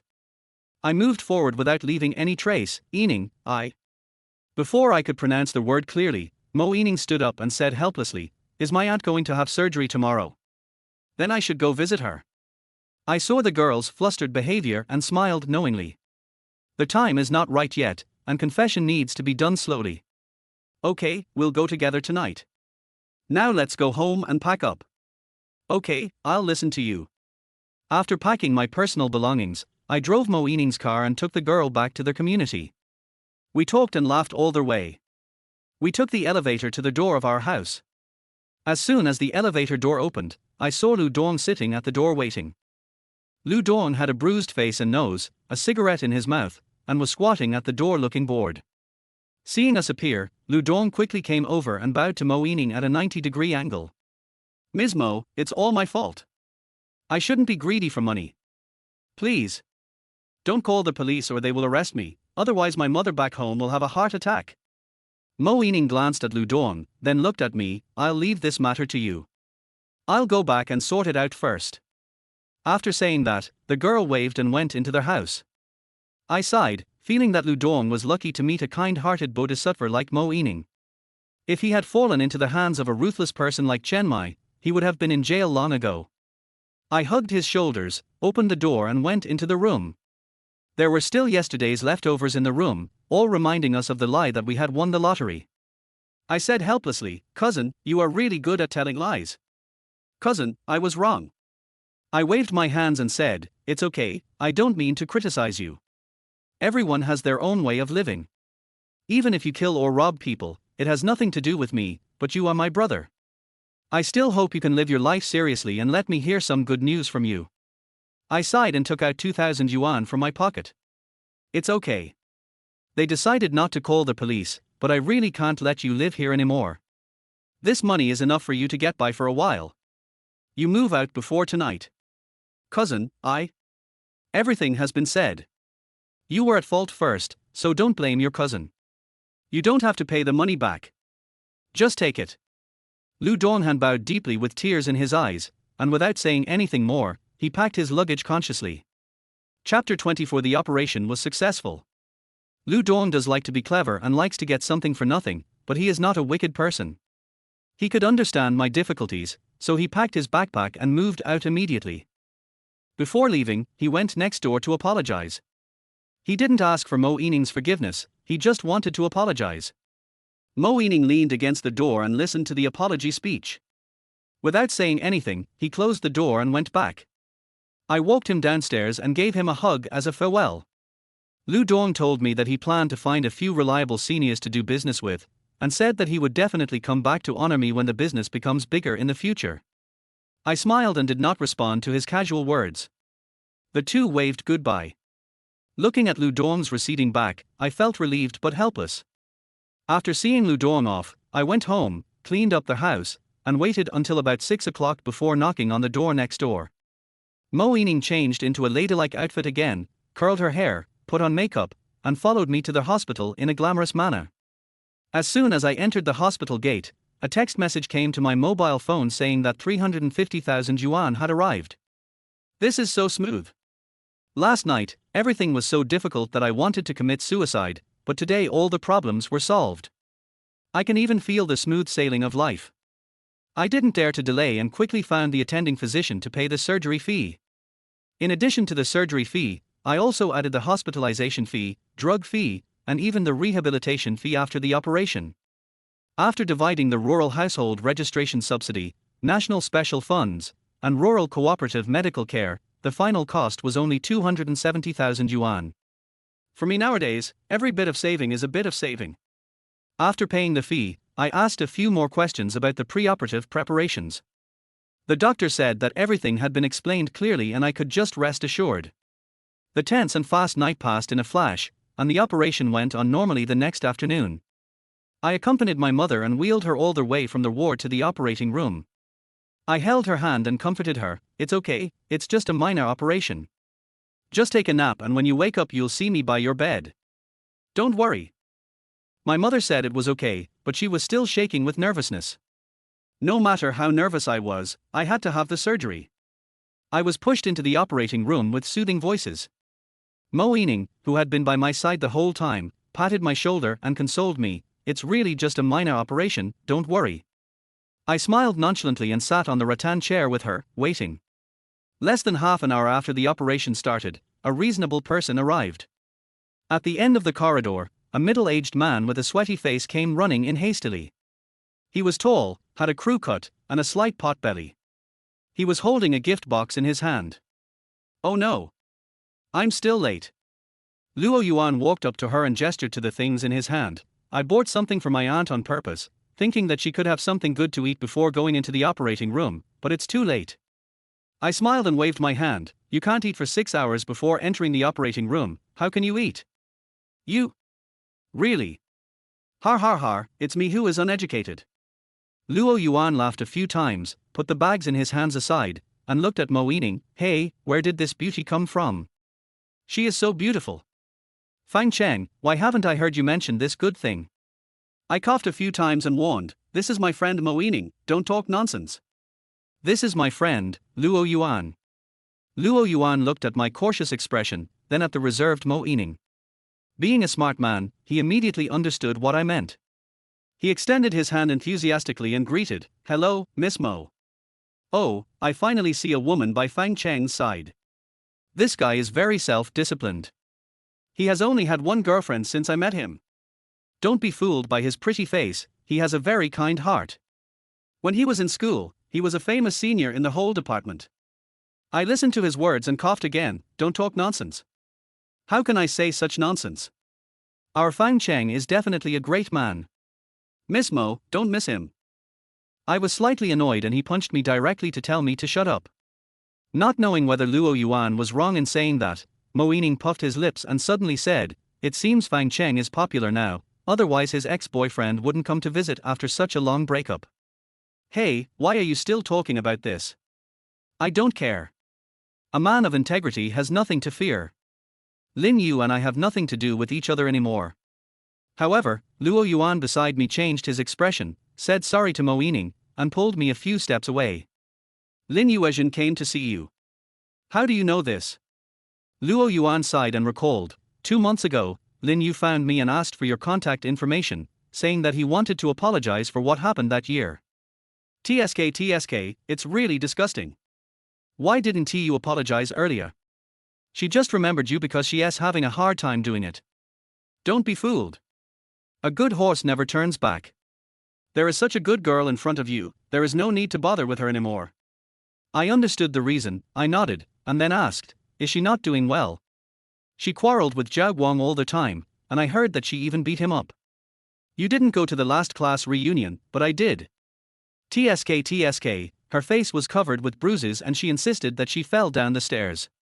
It was obvious that she was beaten by Zhao Guang. Luo Yuan whispered a few words, then turned to look at Mo Yining. This girl is so pretty. Let's not talk about the past, come on, go over and introduce her to me in detail. Luo Yuan is a businessman, and he is much more eloquent than me. When he chats with Mo Yining, he can talk a lot. However, Mo Yining didn't seem to be interested in people with this kind of personality and was not in a good mood. He sat there for more than half an hour, but my mother didn't come out. He left me a few thousand yuan for nutrition expenses, said he had something to do at the company, and left in a hurry. As soon as Luo Yuan left, the atmosphere became peaceful again. We chatted about trivial things and waited until the moon was at its zenith before my mother was pushed out of the operating room. The attending doctor took off his mask and smiled. The operation was successful, but the effect of the anesthetic has not yet dissipated. I guess we have to wait until tomorrow morning. Have a good rest tonight. I will take care of you closely for 2 days starting tomorrow. I nodded in agreement and went to the ward to check on my mother. After confirming that she was fine, and that there were nurses and caregivers watching over her, I suggested sending Mo Yining home. The girl did not refuse and agreed with a smile. It happened to be the 15th day of the lunar month. The moon was big and round, hanging in the sky, illuminating the entire road. I parked the car and was about to go upstairs, but Mo Yining suggested taking a walk around the community. I looked puzzled. What had improved in the community? But listening to the girl's constant requests, I had to agree and walked around the residential building with her.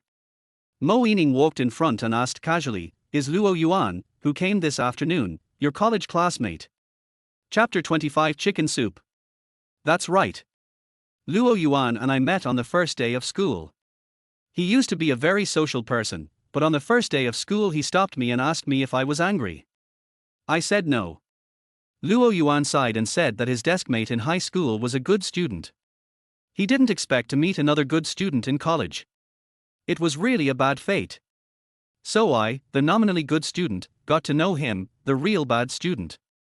As for Zhao Guang, he met him when he borrowed a light and hid in the flower bed behind the dormitory building to smoke.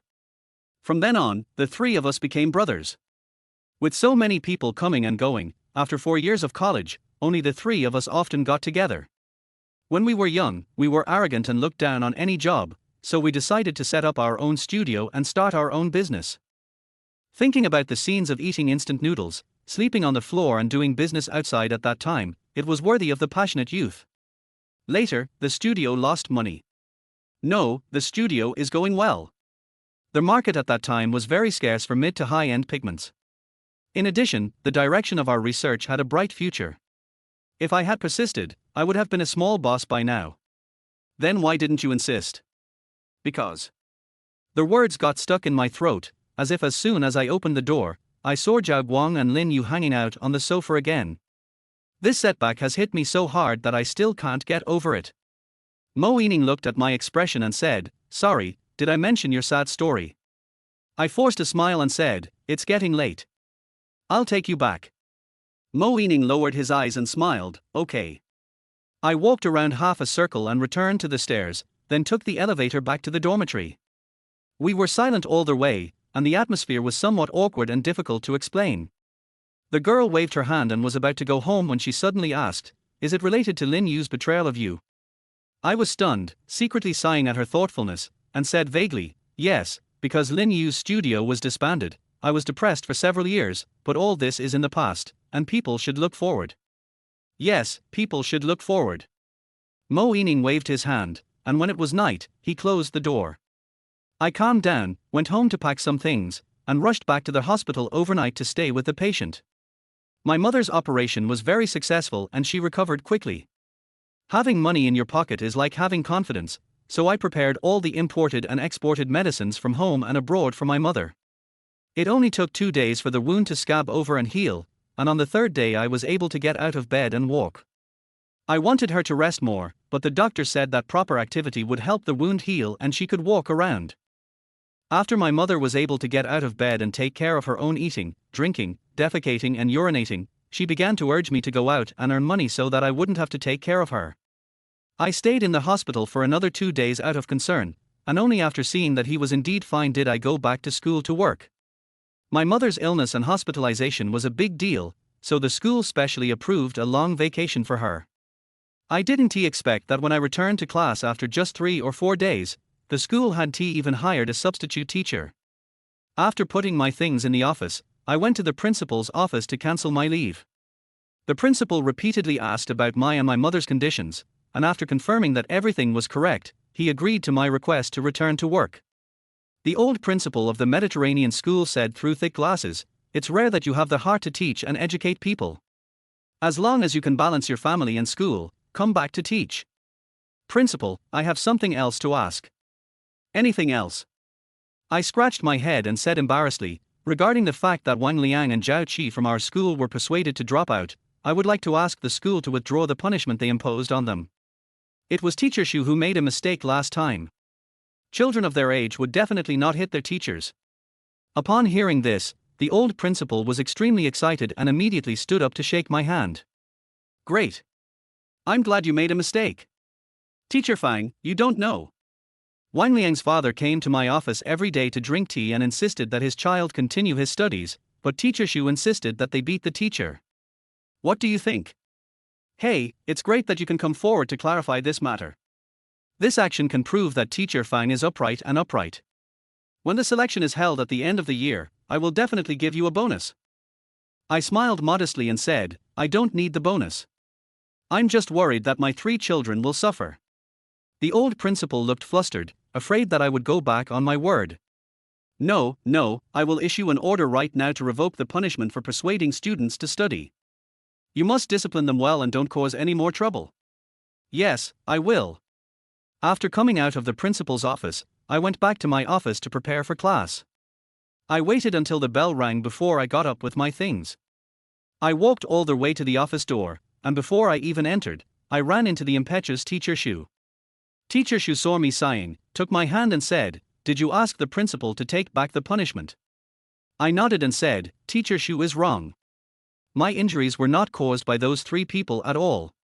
We can't wrongly accuse them. Why do you mind that? The 3 of them are ignorant and arrogant, and they don't respect you as a professional course teacher. Send them back home so that the class will be peaceful. Why bother? I just think they can't be wronged. Just because they didn't beat you last time doesn't mean they can't do the same thing. Just wait, something bad will happen to the class because of them." "Teacher." Teacher Shu was speaking excitedly when a sudden call startled both of us. "Speak of the devil and he will appear. When you turn around, Wang Liang and his 2 companions are watching nearby." In an instant, both Teacher Shu and I put on a guilty look. We were caught talking bad about someone behind their back, and the person behind it was a teacher. Just thinking about it made me feel extremely embarrassed. Teacher Shu scratched his head and said, "Study hard." I cleared my throat. "The school has already taken back the expulsion order against the 3 of you. Behave well and study hard. This is the most critical year. Don't worry the school and your family." Wang Liang glared at me fiercely and said, "Don't think I'll thank you just for doing you a small favor." After saying that, the trio swayed into the classroom like bandits crossing the street. I shook my head helplessly. What an ungrateful person. I attended 6 professional classes throughout the day, and my head was buzzing when I got out of school in the evening. Passing by the vegetable market, I saw many fat old hens on the stalls, and thought about whether I should buy one for my mother to nourish her body.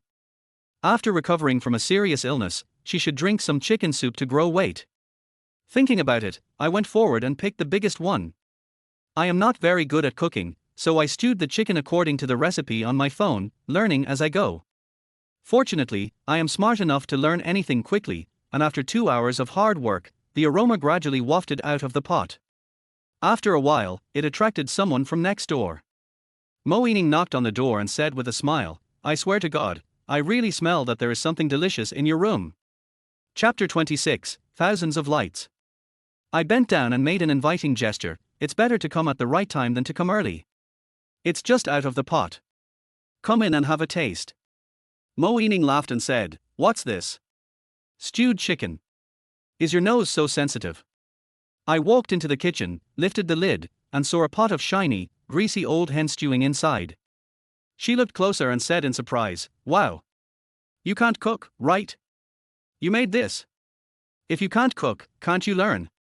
I picked up a spoon, handed it to her and said, "Here, try it, how is it?" Moeening carefully tasted the soup and nodded vigorously, "Yeah.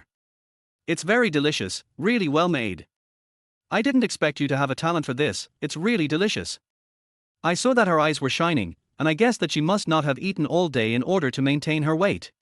"In that case, how about a bowl?" Moeening licked his lips, looked at the chicken in front of him, and pinched the flesh on his belly, but I tempted, I cooked it when I got home from get off work for 3 hours. The chicken melts in your mouth. Don't you want to try it? She gritted her teeth and stamped her feet, "Give me a bowl. Such a good day doesn't come along every day, I'll lose weight tomorrow." I said helplessly, "You are already skinny, why are you still losing weight?" I served her a bowl of food and took out a thermos from the cupboard, planning to take it to the hospital. Moeening was holding a bowl of chicken and eating happily in the living room. "What are you going to do?" "Send it to my mother. You can stay at home and serve yourself after you finish eating." This is for my aunt, and this one of mine." I smiled and said, "It's okay, there's plenty of stew, enough for the two of you." I guess she was really hungry. After hearing what I said, she didn't refuse and continued to eat the chicken in the bowl.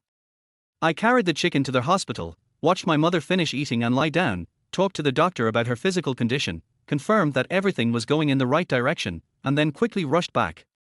At my speed, Moeening showed to be able to finish eating. I knocked on the door and called twice, but no one came to the door.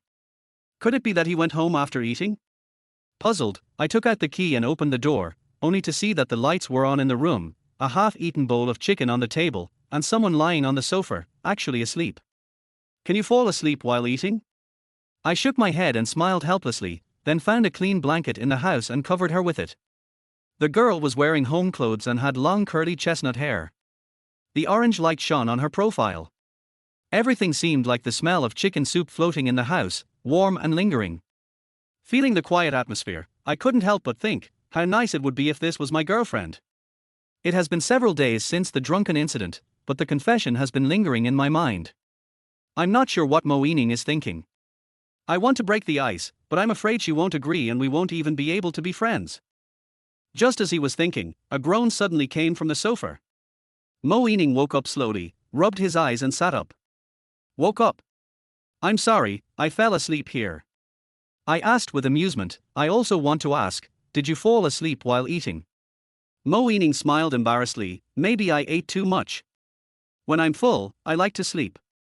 I cleaned up the dishes and said, "Then go back to bed. Early to bed and early to rise is good for your health." After I finished cleaning up, I served myself another bowl of meat. When I came out of the kitchen, I found him still sitting on the sofa. I looked at her in surprise. Why hadn't she left yet? Moeening stammered, "It's still early to go to bed. I want to sleep later." Are you okay later? I thought, it's just preparing lessons, nothing else important. Why, you want to go out?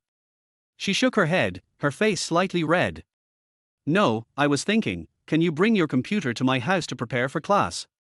Why should I go to your house? This question suddenly popped up in my mind, but I felt that it was not appropriate to ask in this atmosphere, so I suppressed it. But why should I go to your house? I guessed, because of the last time you were secretly filmed, you are afraid to stay at home alone. Moeening pursed his lips, looking a little exasperated. Why are you asking so many questions? Do you want to go? I nodded. If you want me to go, I'll go. She was instantly happy. Okay, I'll go back and clean up first, and come over quickly after dinner. I quickly finished dinner. In order to avoid leaving any smell on my body, I found the air freshener and sprayed it on my clothes. I packed up my computer and books, changed into a new pair of socks, and then entered Mo Ening's house. Apart from the last time when he was drunk, this was the second time he officially entered the house. The soft furnishings are elegant and delicate, yet they are still cute and warm like girls. There is also a faint fragrance floating in the air. There is a thick pink carpet under the coffee table in the living room, so people can sit cross-legged on it to work. I sighed inwardly, this is indeed a home for girls. I put my notebook on the coffee table, sat cross-legged on the carpet, and began my lesson preparation work in an orderly manner. Mo Ening was busy running around, bringing 2 plates of fruit, a box of yogurt, a small piece of cake, and poured me a cup of hot cocoa. To be honest, I'm not very interested in these sweets. It's okay, just do your thing and don't worry about me. She puffed her lips and said dejectedly, I don't seem to have anything to do, and my work doesn't require any preparation in advance. She thought about it awkwardly, carried out a large cardboard box from the bedroom, found a photo album, and began to organize her photos silently. Pure music flows from the small speakers on the cabinet, filling the entire room. I was typing on the computer, and from time to time I looked up at her who was carefully organizing the photos. I always felt that time was unreasonably soft. Will my noise bother you? No, it's all mindless stuff. Mo Ening smiled and suddenly said, actually, I really like noise. Everyone likes quiet and concentration, so I asked in confusion, why do you like noise? Because being noisy means I'm not alone, there's someone by my side, I'm not lonely at all. She curled up into a ball, her eyes unfocused, and she reminisced, I have been alone since I was a child, in a lonely house, with no one waiting for me at home, no one to help me with homework, or to eat with me. I look quite independent and self-reliant. In fact, I particularly like the feeling of having someone by my side. Even if he does his own thing and doesn't care about me, I feel very at ease. I have always wondered when I come home and open the door, I will see someone at home, and the lights will already be on, instead of being pitch dark. There will be lights in every house, and I hope there will be a light that belongs to me. Chapter 27 Discharge. I asked for the key to Mo Ening's house. Although shock, surprise, and suspicion were written all over her eyes, she still gave me the key hesitantly. I suggested that in order to save gas, water, and electricity, the 2 families could cook together. Mo Ening said that she can't cook. I said, I will cook and you can pay for the ingredients, this is fair. Mo Ening smiled, then understood why I did this. With tears in his eyes, he looked away. From that day on, we formed an unspoken understanding. Without saying it explicitly, they naturally ate, worked and chatted together, and only went back to their own homes when it was time to go to bed. Sometimes I would prepare a meal at home and bring it to her house and wait for her to come home. Sometimes when she came back and found the light on in my house, she would just knock on the door. Gradually, both sides got each other's house keys, and the boundary between the 2 homes became increasingly blurred. I could find my dishes and books in her house, and she could find a sweatshirt or jacket on my sofa. We became more and more familiar with each other and even joked around together. Time flies so fast. Apart from thinking about what to eat, every day is gone in the blink of an eye due to all the fun and frolicking. The mother in the hospital also reached the time to be discharged. Fang Cheng, do you remember the last time the photos were leaked? The company helped with the PR and changed the direction of the discussion. The internet was discussing the information leakage in modern society, sympathizing with me for being stolen. And so on. Because of this, I gained a lot of attention. Just last night, 2 advertisers approached me because of the photos. I will soon be able to get endorsements. It's a blessing in disguise. I was marking my students' homework and responded with a smile, that's great. I was worried that the photo issue would delay your career. That would be a big sin on my part. It wasn't your fault in the first place, so don't blame yourself even if it delayed you. I smiled casually and said, by the way, my mother will be discharged from the hospital tomorrow. Do you want to go and see her off? Mo Ening, who was sitting cross-legged on the sofa, sat up straight instantly. Aunt is leaving the hospital now, so soon. I'm fine now. I can just take the medicine home. The doctor doesn't even recommend that I stay in the hospital. Where will you live after you are discharged from the hospital? How about letting your aunt come and live with me? I waved my hands quickly, no, my mother will go back to her hometown directly. May I? Yes, her illness is cured now. She is not used to living in the city, so she might as well go back to her hometown. We agreed to meet at the hospital at 4 p.m. I arrived early and started helping with the discharge procedures. When Mo Ening arrived, I also helped pack up. At around 5 o'clock, my uncle came from my hometown. When I went to greet him, I bought 2 packs of cigarettes from the grocery store and gave them to my uncle as a thank you gift. My uncle smiled and said, "Okay, among this group of children, you are the only one who is perceptive, clean and generous. You are much better than your second aunt stingy Xiaodong. Xiaodong just can't make it. When he has money, he will honor his uncle. TSK. See you in the next life when he becomes rich." It seems that his hometown is not completely unaware of Lu Dong's situation, but they did not expose it for the sake of his second aunt. After the meeting, my uncle followed me upstairs to help pack up. Before meeting Mo Ening, I was afraid that he would say something wrong and upset people, so I quickly reminded him in advance and described Mo Ening as a delicate and sweet young lady. Mo Ening is good-looking and fashionably dressed. At first glance, she looks like a daughter from a wealthy family. My uncle was so scared that he didn't dare to say a word the whole time, for fear that he might say something wrong and make the young lady unhappy, thus ruining my life as a gigolo. It was just getting dark when all the things were loaded into the car. Mo Ening asked, "Are you really not going to stay here for one night? Are you going to go back overnight?" The mother said, "It only takes 3 hours to drive home. Don't worry, you can still make it in time for dinner." "Well, aunt, please take good care of yourself and have a safe journey." My mother held Mo Ening's hand reluctantly and looked at me a few times. Her meaning was obvious, asking me to hurry up and get it done. She sighed and said, "After this separation, I may never see Miss Mo again." During the time I was in the hospital, it was all thanks to Miss Mo, who came to see me every day, chatted with me, and entertained me. I left suddenly, feeling empty inside. "Good boy, come to my house when you have time, I will make you some bacon." Mo Ening smiled embarrassedly, his face dark red. I looked at the girl's embarrassed expression and was about to explain when she suddenly said, "Okay, next time I go home with Fang Cheng, I will definitely eat the bacon made by my aunt." My mother's eyes lit up and she nodded excitedly. "Okay, I feel relieved when my child says so." I watched in confusion. It was just a matter of bacon, why did it act like we had made some agreement? My mother got in the car, and my uncle patted me on the shoulder and told me to go home often. The car started, Mo Ening waved to his mother through the window, and then they officially set off. I stretched my body and walked out of the hospital gate slowly with Mo Ening. I felt relaxed all over. Finally. I don't have to come to this unlucky place every day. Mo Ening had the same idea as me and walked along the road. "That's great. You can rest for 2 more days in the future, and you don't have to bring food here and stay by my bed." As soon as my cell phone rang, I took out my phone and looked at the tasks posted in the model group to see if there was any money-making job. I hurriedly completed them while swiping my phone. Mo Ening could hear the perfunctory tone in my voice. He turned around unhappily and saw me fiddling with my phone. He came up to me and asked, "Let me see. What are you doing? You're so engrossed that you can't even hear me talking." "No, I just want to take some photos and make some extra money so I can pay you back as soon as possible." I showed her my phone without hesitation, and the page was stuck on a dialog box between me and a model. Mo Ening looked at the dialog box, looking a little unhappy. "You took pictures of so many people.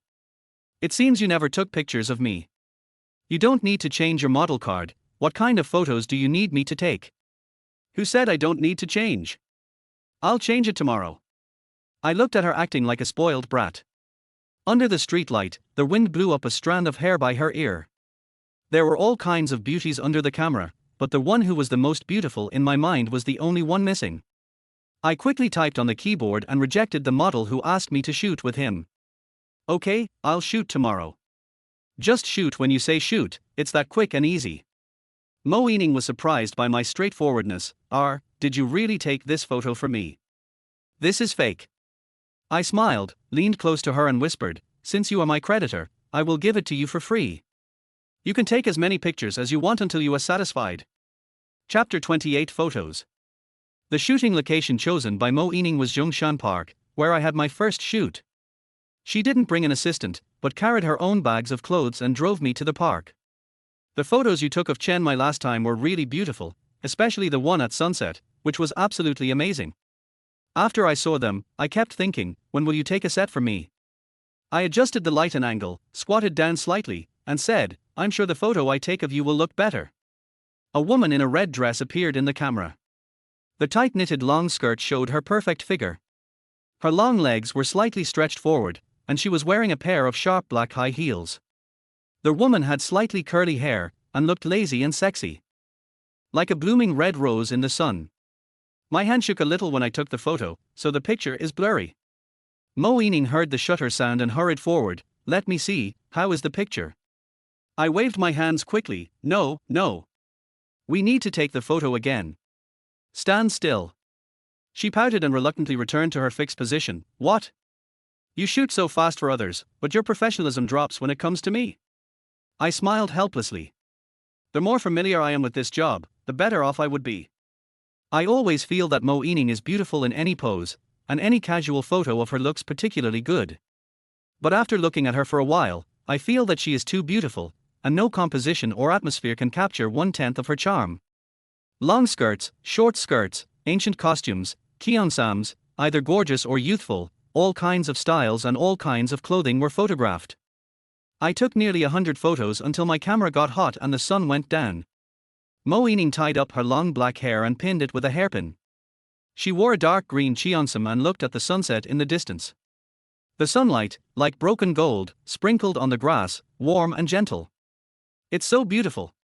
With such beautiful scenery and sunshine, I really want to stay longer. I carefully put away my camera. Then why don't you stay a little longer? Why don't you have dinner here? Mo Ening's eyes suddenly lit up. Okay, I'll go to the bathroom to change clothes. No, you don't need to change. You look good in this outfit. Let's go home after we finish eating. Anyway, the clothes are Mo Ening's own, so it doesn't matter if they get dirty. She turned around in her cheongsam and asked with a smile, does it look good? I said solemnly, it looks good. It's really beautiful. The woman's fair skin contrasts with the dark green color, and her arms look like a cup of hot milk. A curvy figure and a delicate and beautiful face.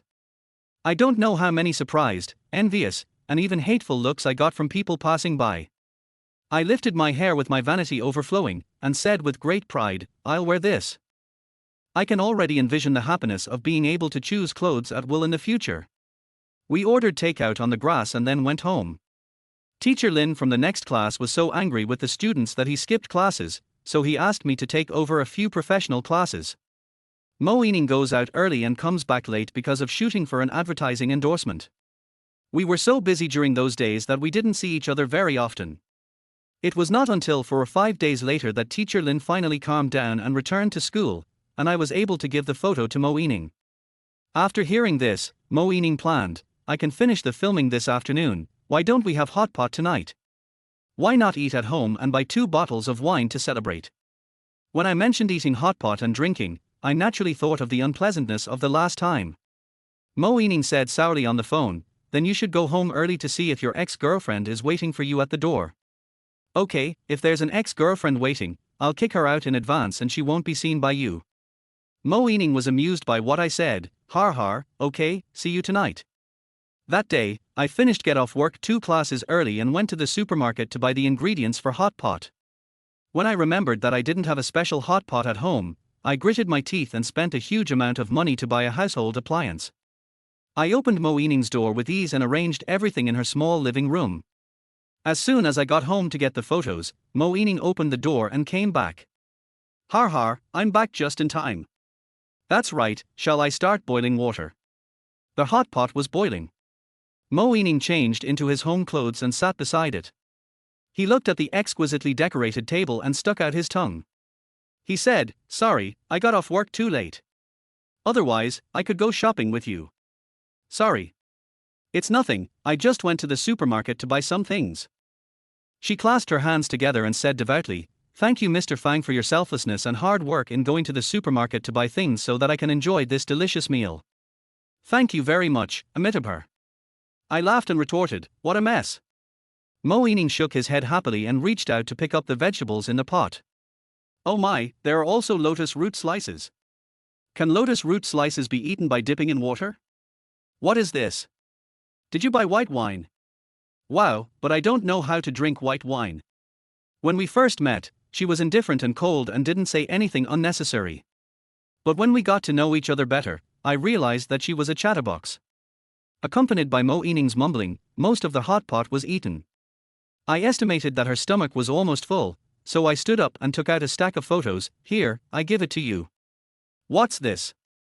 She looked down at the thick stack of photos. Oh, these are photos taken in Zhongshan Park. Wow, you fixed them so quickly. It's really fast.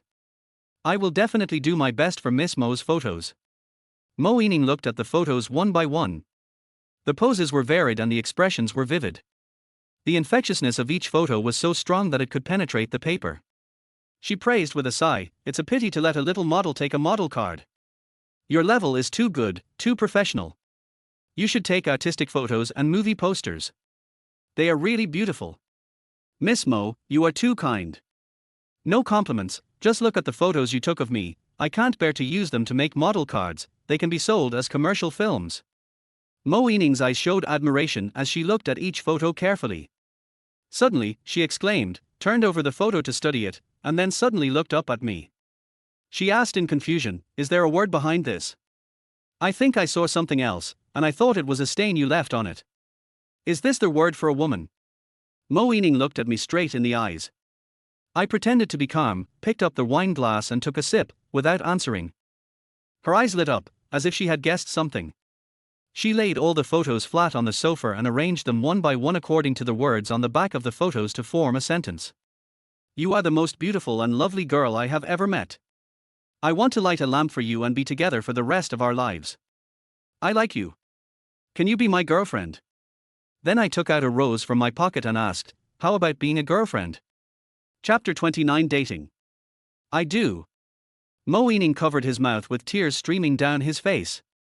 After a long time, he whispered this heavy response.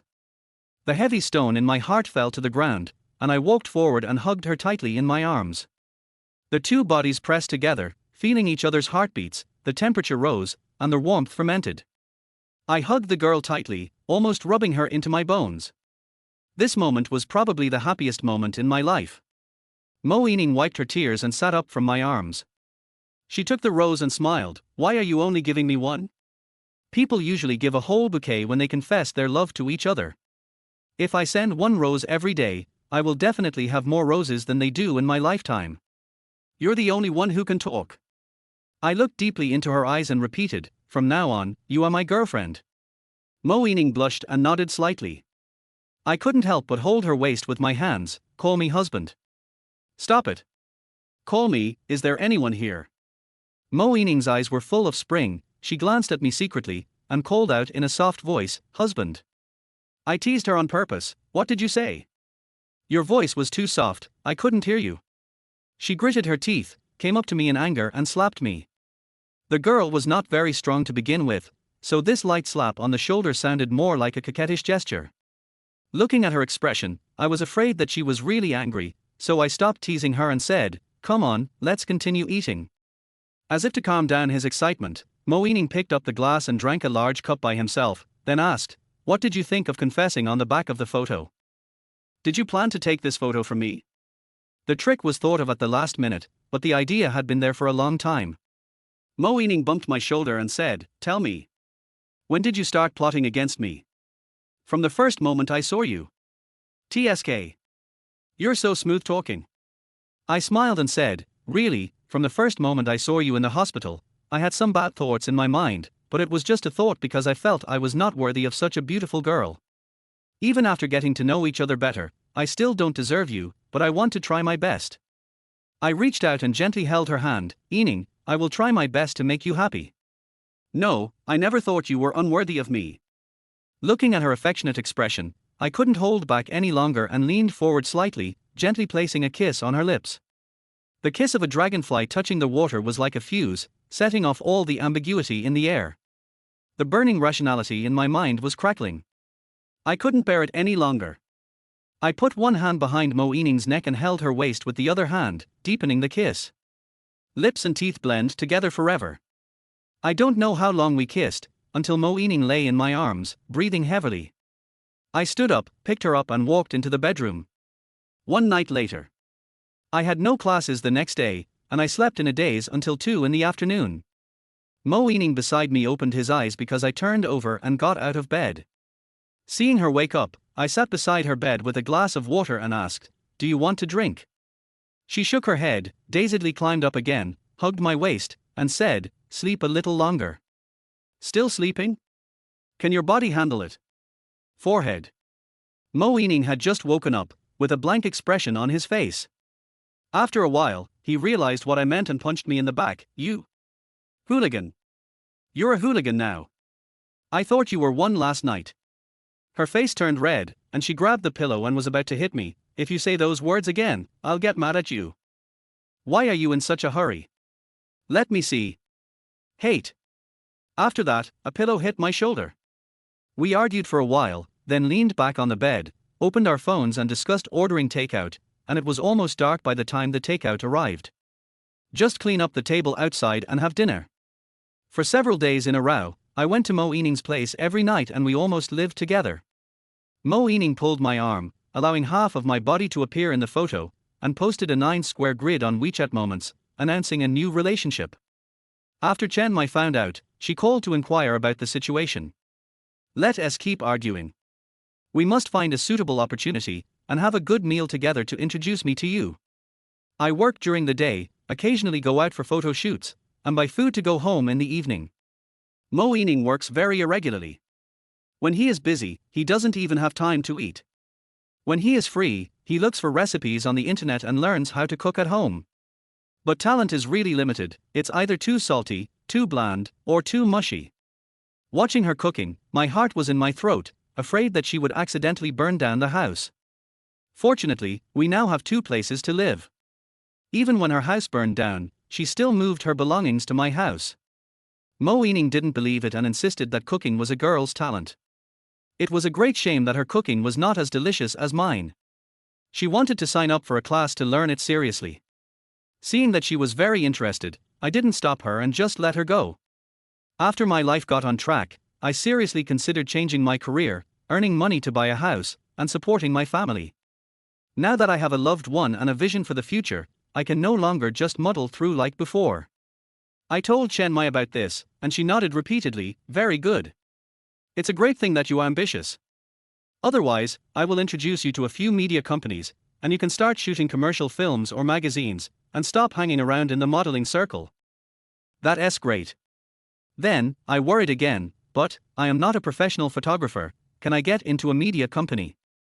"Skills speak for themselves, just take good photos." "Okay, give me a few numbers and addresses, and I'll find time to go and ask." Chen Mai quickly agreed and said, "When are you going to treat us girls to a meal? You kidnapped our most beautiful girl, don't you want to show your appreciation?" I smiled and said, "You pick the time, I'm fine with it. How about?" I had only listened to half of what Chen Mai said when there was a sudden knock on the door.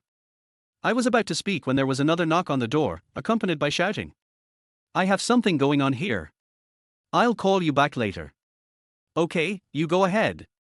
After hanging up the phone, the noise outside became more and more urgent, and it sounded as if they were going to tear the door down. I anxiously got up and opened the door. "Who is it?" As soon as I opened the door, a skinny old man was standing outside. He had a full beard, unkempt black and white hair, and a greasy, worn cotton-padded jacket. He was baring his yellow teeth and cursing. He looked at me in surprise. "Isn't this Mo Ening's house?" Chapter 30 Daddy's Visit.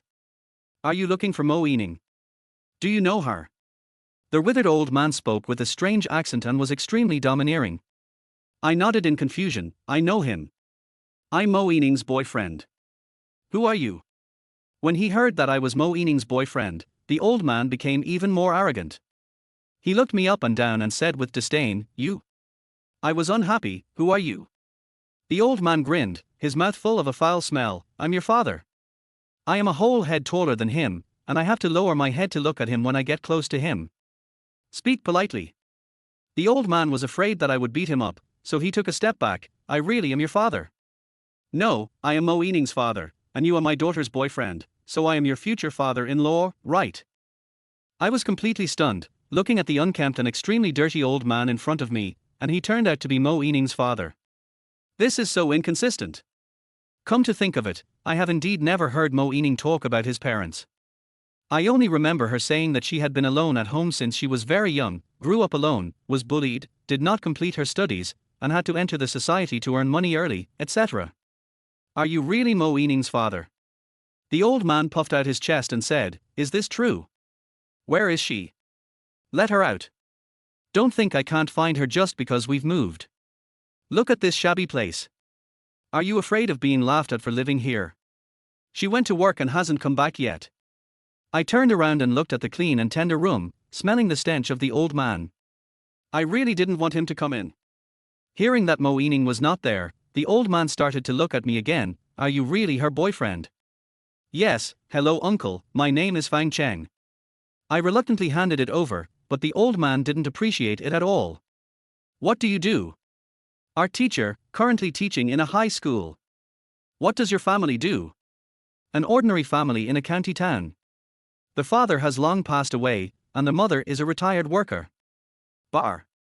Before he could finish his words, the old man spat fiercely on the ground and cursed. What kind of art teacher is this? How much money does a teacher make? What is this little bastard Mo Ening doing? His vision is getting worse every year. I was stunned. What are you talking about? Say what? The old man laughed and continued to curse. You are a toad who wants to eat swan flesh. Why don't you take a piss and look at yourself? With the 2 coins in your pocket, you still want to marry my daughter. Dream on. You know what? There are so many rich second generations chasing after her. They have cars, houses and savings that are higher than yours. Who do you think you are? Get out of here and move out of my daughter's house. From childhood to adulthood, I have never been scolded like this. If it were someone else, he would have thrown a punch a long time ago. I'm strong. Suppressing my anger, I said seriously, Uncle, Ening and I really love each other. Although I'm down and out now, I will definitely be able to make money in the future and give Ening a happy future. Don't talk nonsense. Go away. The old man smiled disdainfully, looking at me as if I were trash. My daughter is going to marry a rich man. You look like a pretty boy, you're just a transit point, leave now before you get kicked out. I gritted my teeth and said, No way, we won't separate. The old man patted his chest and said, I am her father, she is my daughter, whoever I want her to marry, she will marry. Before he could finish his words, there was a ding-dong sound from the elevator behind him. Mo Ening, who had just returned from get-off work, walked out of the elevator carrying bags of things. When he raised his hand, he saw an old man in tattered clothes. His body was stiff, and the bags in his hands fell to the ground with a crash. She looked at the old man in horror. Why are you here? The old man laughed and rubbed his hands. My dear daughter. I finally found you. Why didn't you tell me that you moved? I searched all your former colleagues for the past few days and finally found you here. Mo Ening looked at him approaching, and hurriedly took a few steps back, almost hiding behind me. She shook her head and said in panic, Get out. Go away, I don't want to see you. Daughter. I am your father. I am no longer able to work. If you drive me away, I will starve to death on the street. You can't bear to see your own father begging on the street, right? Mo Ening gritted his teeth and looked at him with hatred. Not to mention begging for food, he wanted to skin him alive. She gasped, frantically took out her wallet and took out all the cash inside. Here you go. Stacks of banknotes were forced into the old man's hands. Mo Ening pointed at the elevator and said, Let's go. I've given you the money, so hurry up and leave. The old man put the money in order and said helplessly, Look, we haven't seen each other for a long time. Why do we have to do this? Don't you miss your father? Go. I don't want to see you. You can go, my dear daughter, but you must not move. Tell me, it's not easy for me to find you after asking around. Anyway, I will still pester you wherever you move to. Mo Ening's hand was shaking as he pointed at the elevator. He was biting his lips so hard that they almost bled. I've never seen it. I have never seen Mo Ening so devastated or so panicked. It was as if the ugliest and most despicable thing in a person's heart was suddenly turned up and presented to everyone. All you want to do is hide it at all costs, for fear that others will laugh at you. The old man nodded and said, I'm leaving. I can't leave. I'll come back to you when I run out of money. I pressed the elevator button, and before leaving, the old man looked at me a few times. TSK, the boyfriend you found this time is not good. He doesn't have much money. Dad will introduce you to one next time. Roll. Mo Ening finally couldn't bear it anymore, he yelled loudly, and forced the old man into the elevator. The figure disappeared into the corridor. The girl could no longer hold on. Her legs went limp and she slid against the wall and sat on the ground. I was startled and quickly carried her into their house. After tidying up the things in the hallway and closing the door, he brought her some tissues and poured her a cup of hot water. Ening. Her small body curled up into a ball on the sofa, her hands hugging her legs, in extreme fear. I was beside her, caressing her and saying, "It's okay, it's okay. She's gone. How can this be a father? This is simply the murderer who wiped out the entire family." I asked uncertainly, "Ening, is the guy who just came here really your biological father?" Mo Ening cried softly and nodded. "Ening, are you afraid of him? It doesn't matter, he will never be able to beat you with me here." Mo Ening burst into tears, shook his head, and said fearfully, you don't know, he is really a piece of shit."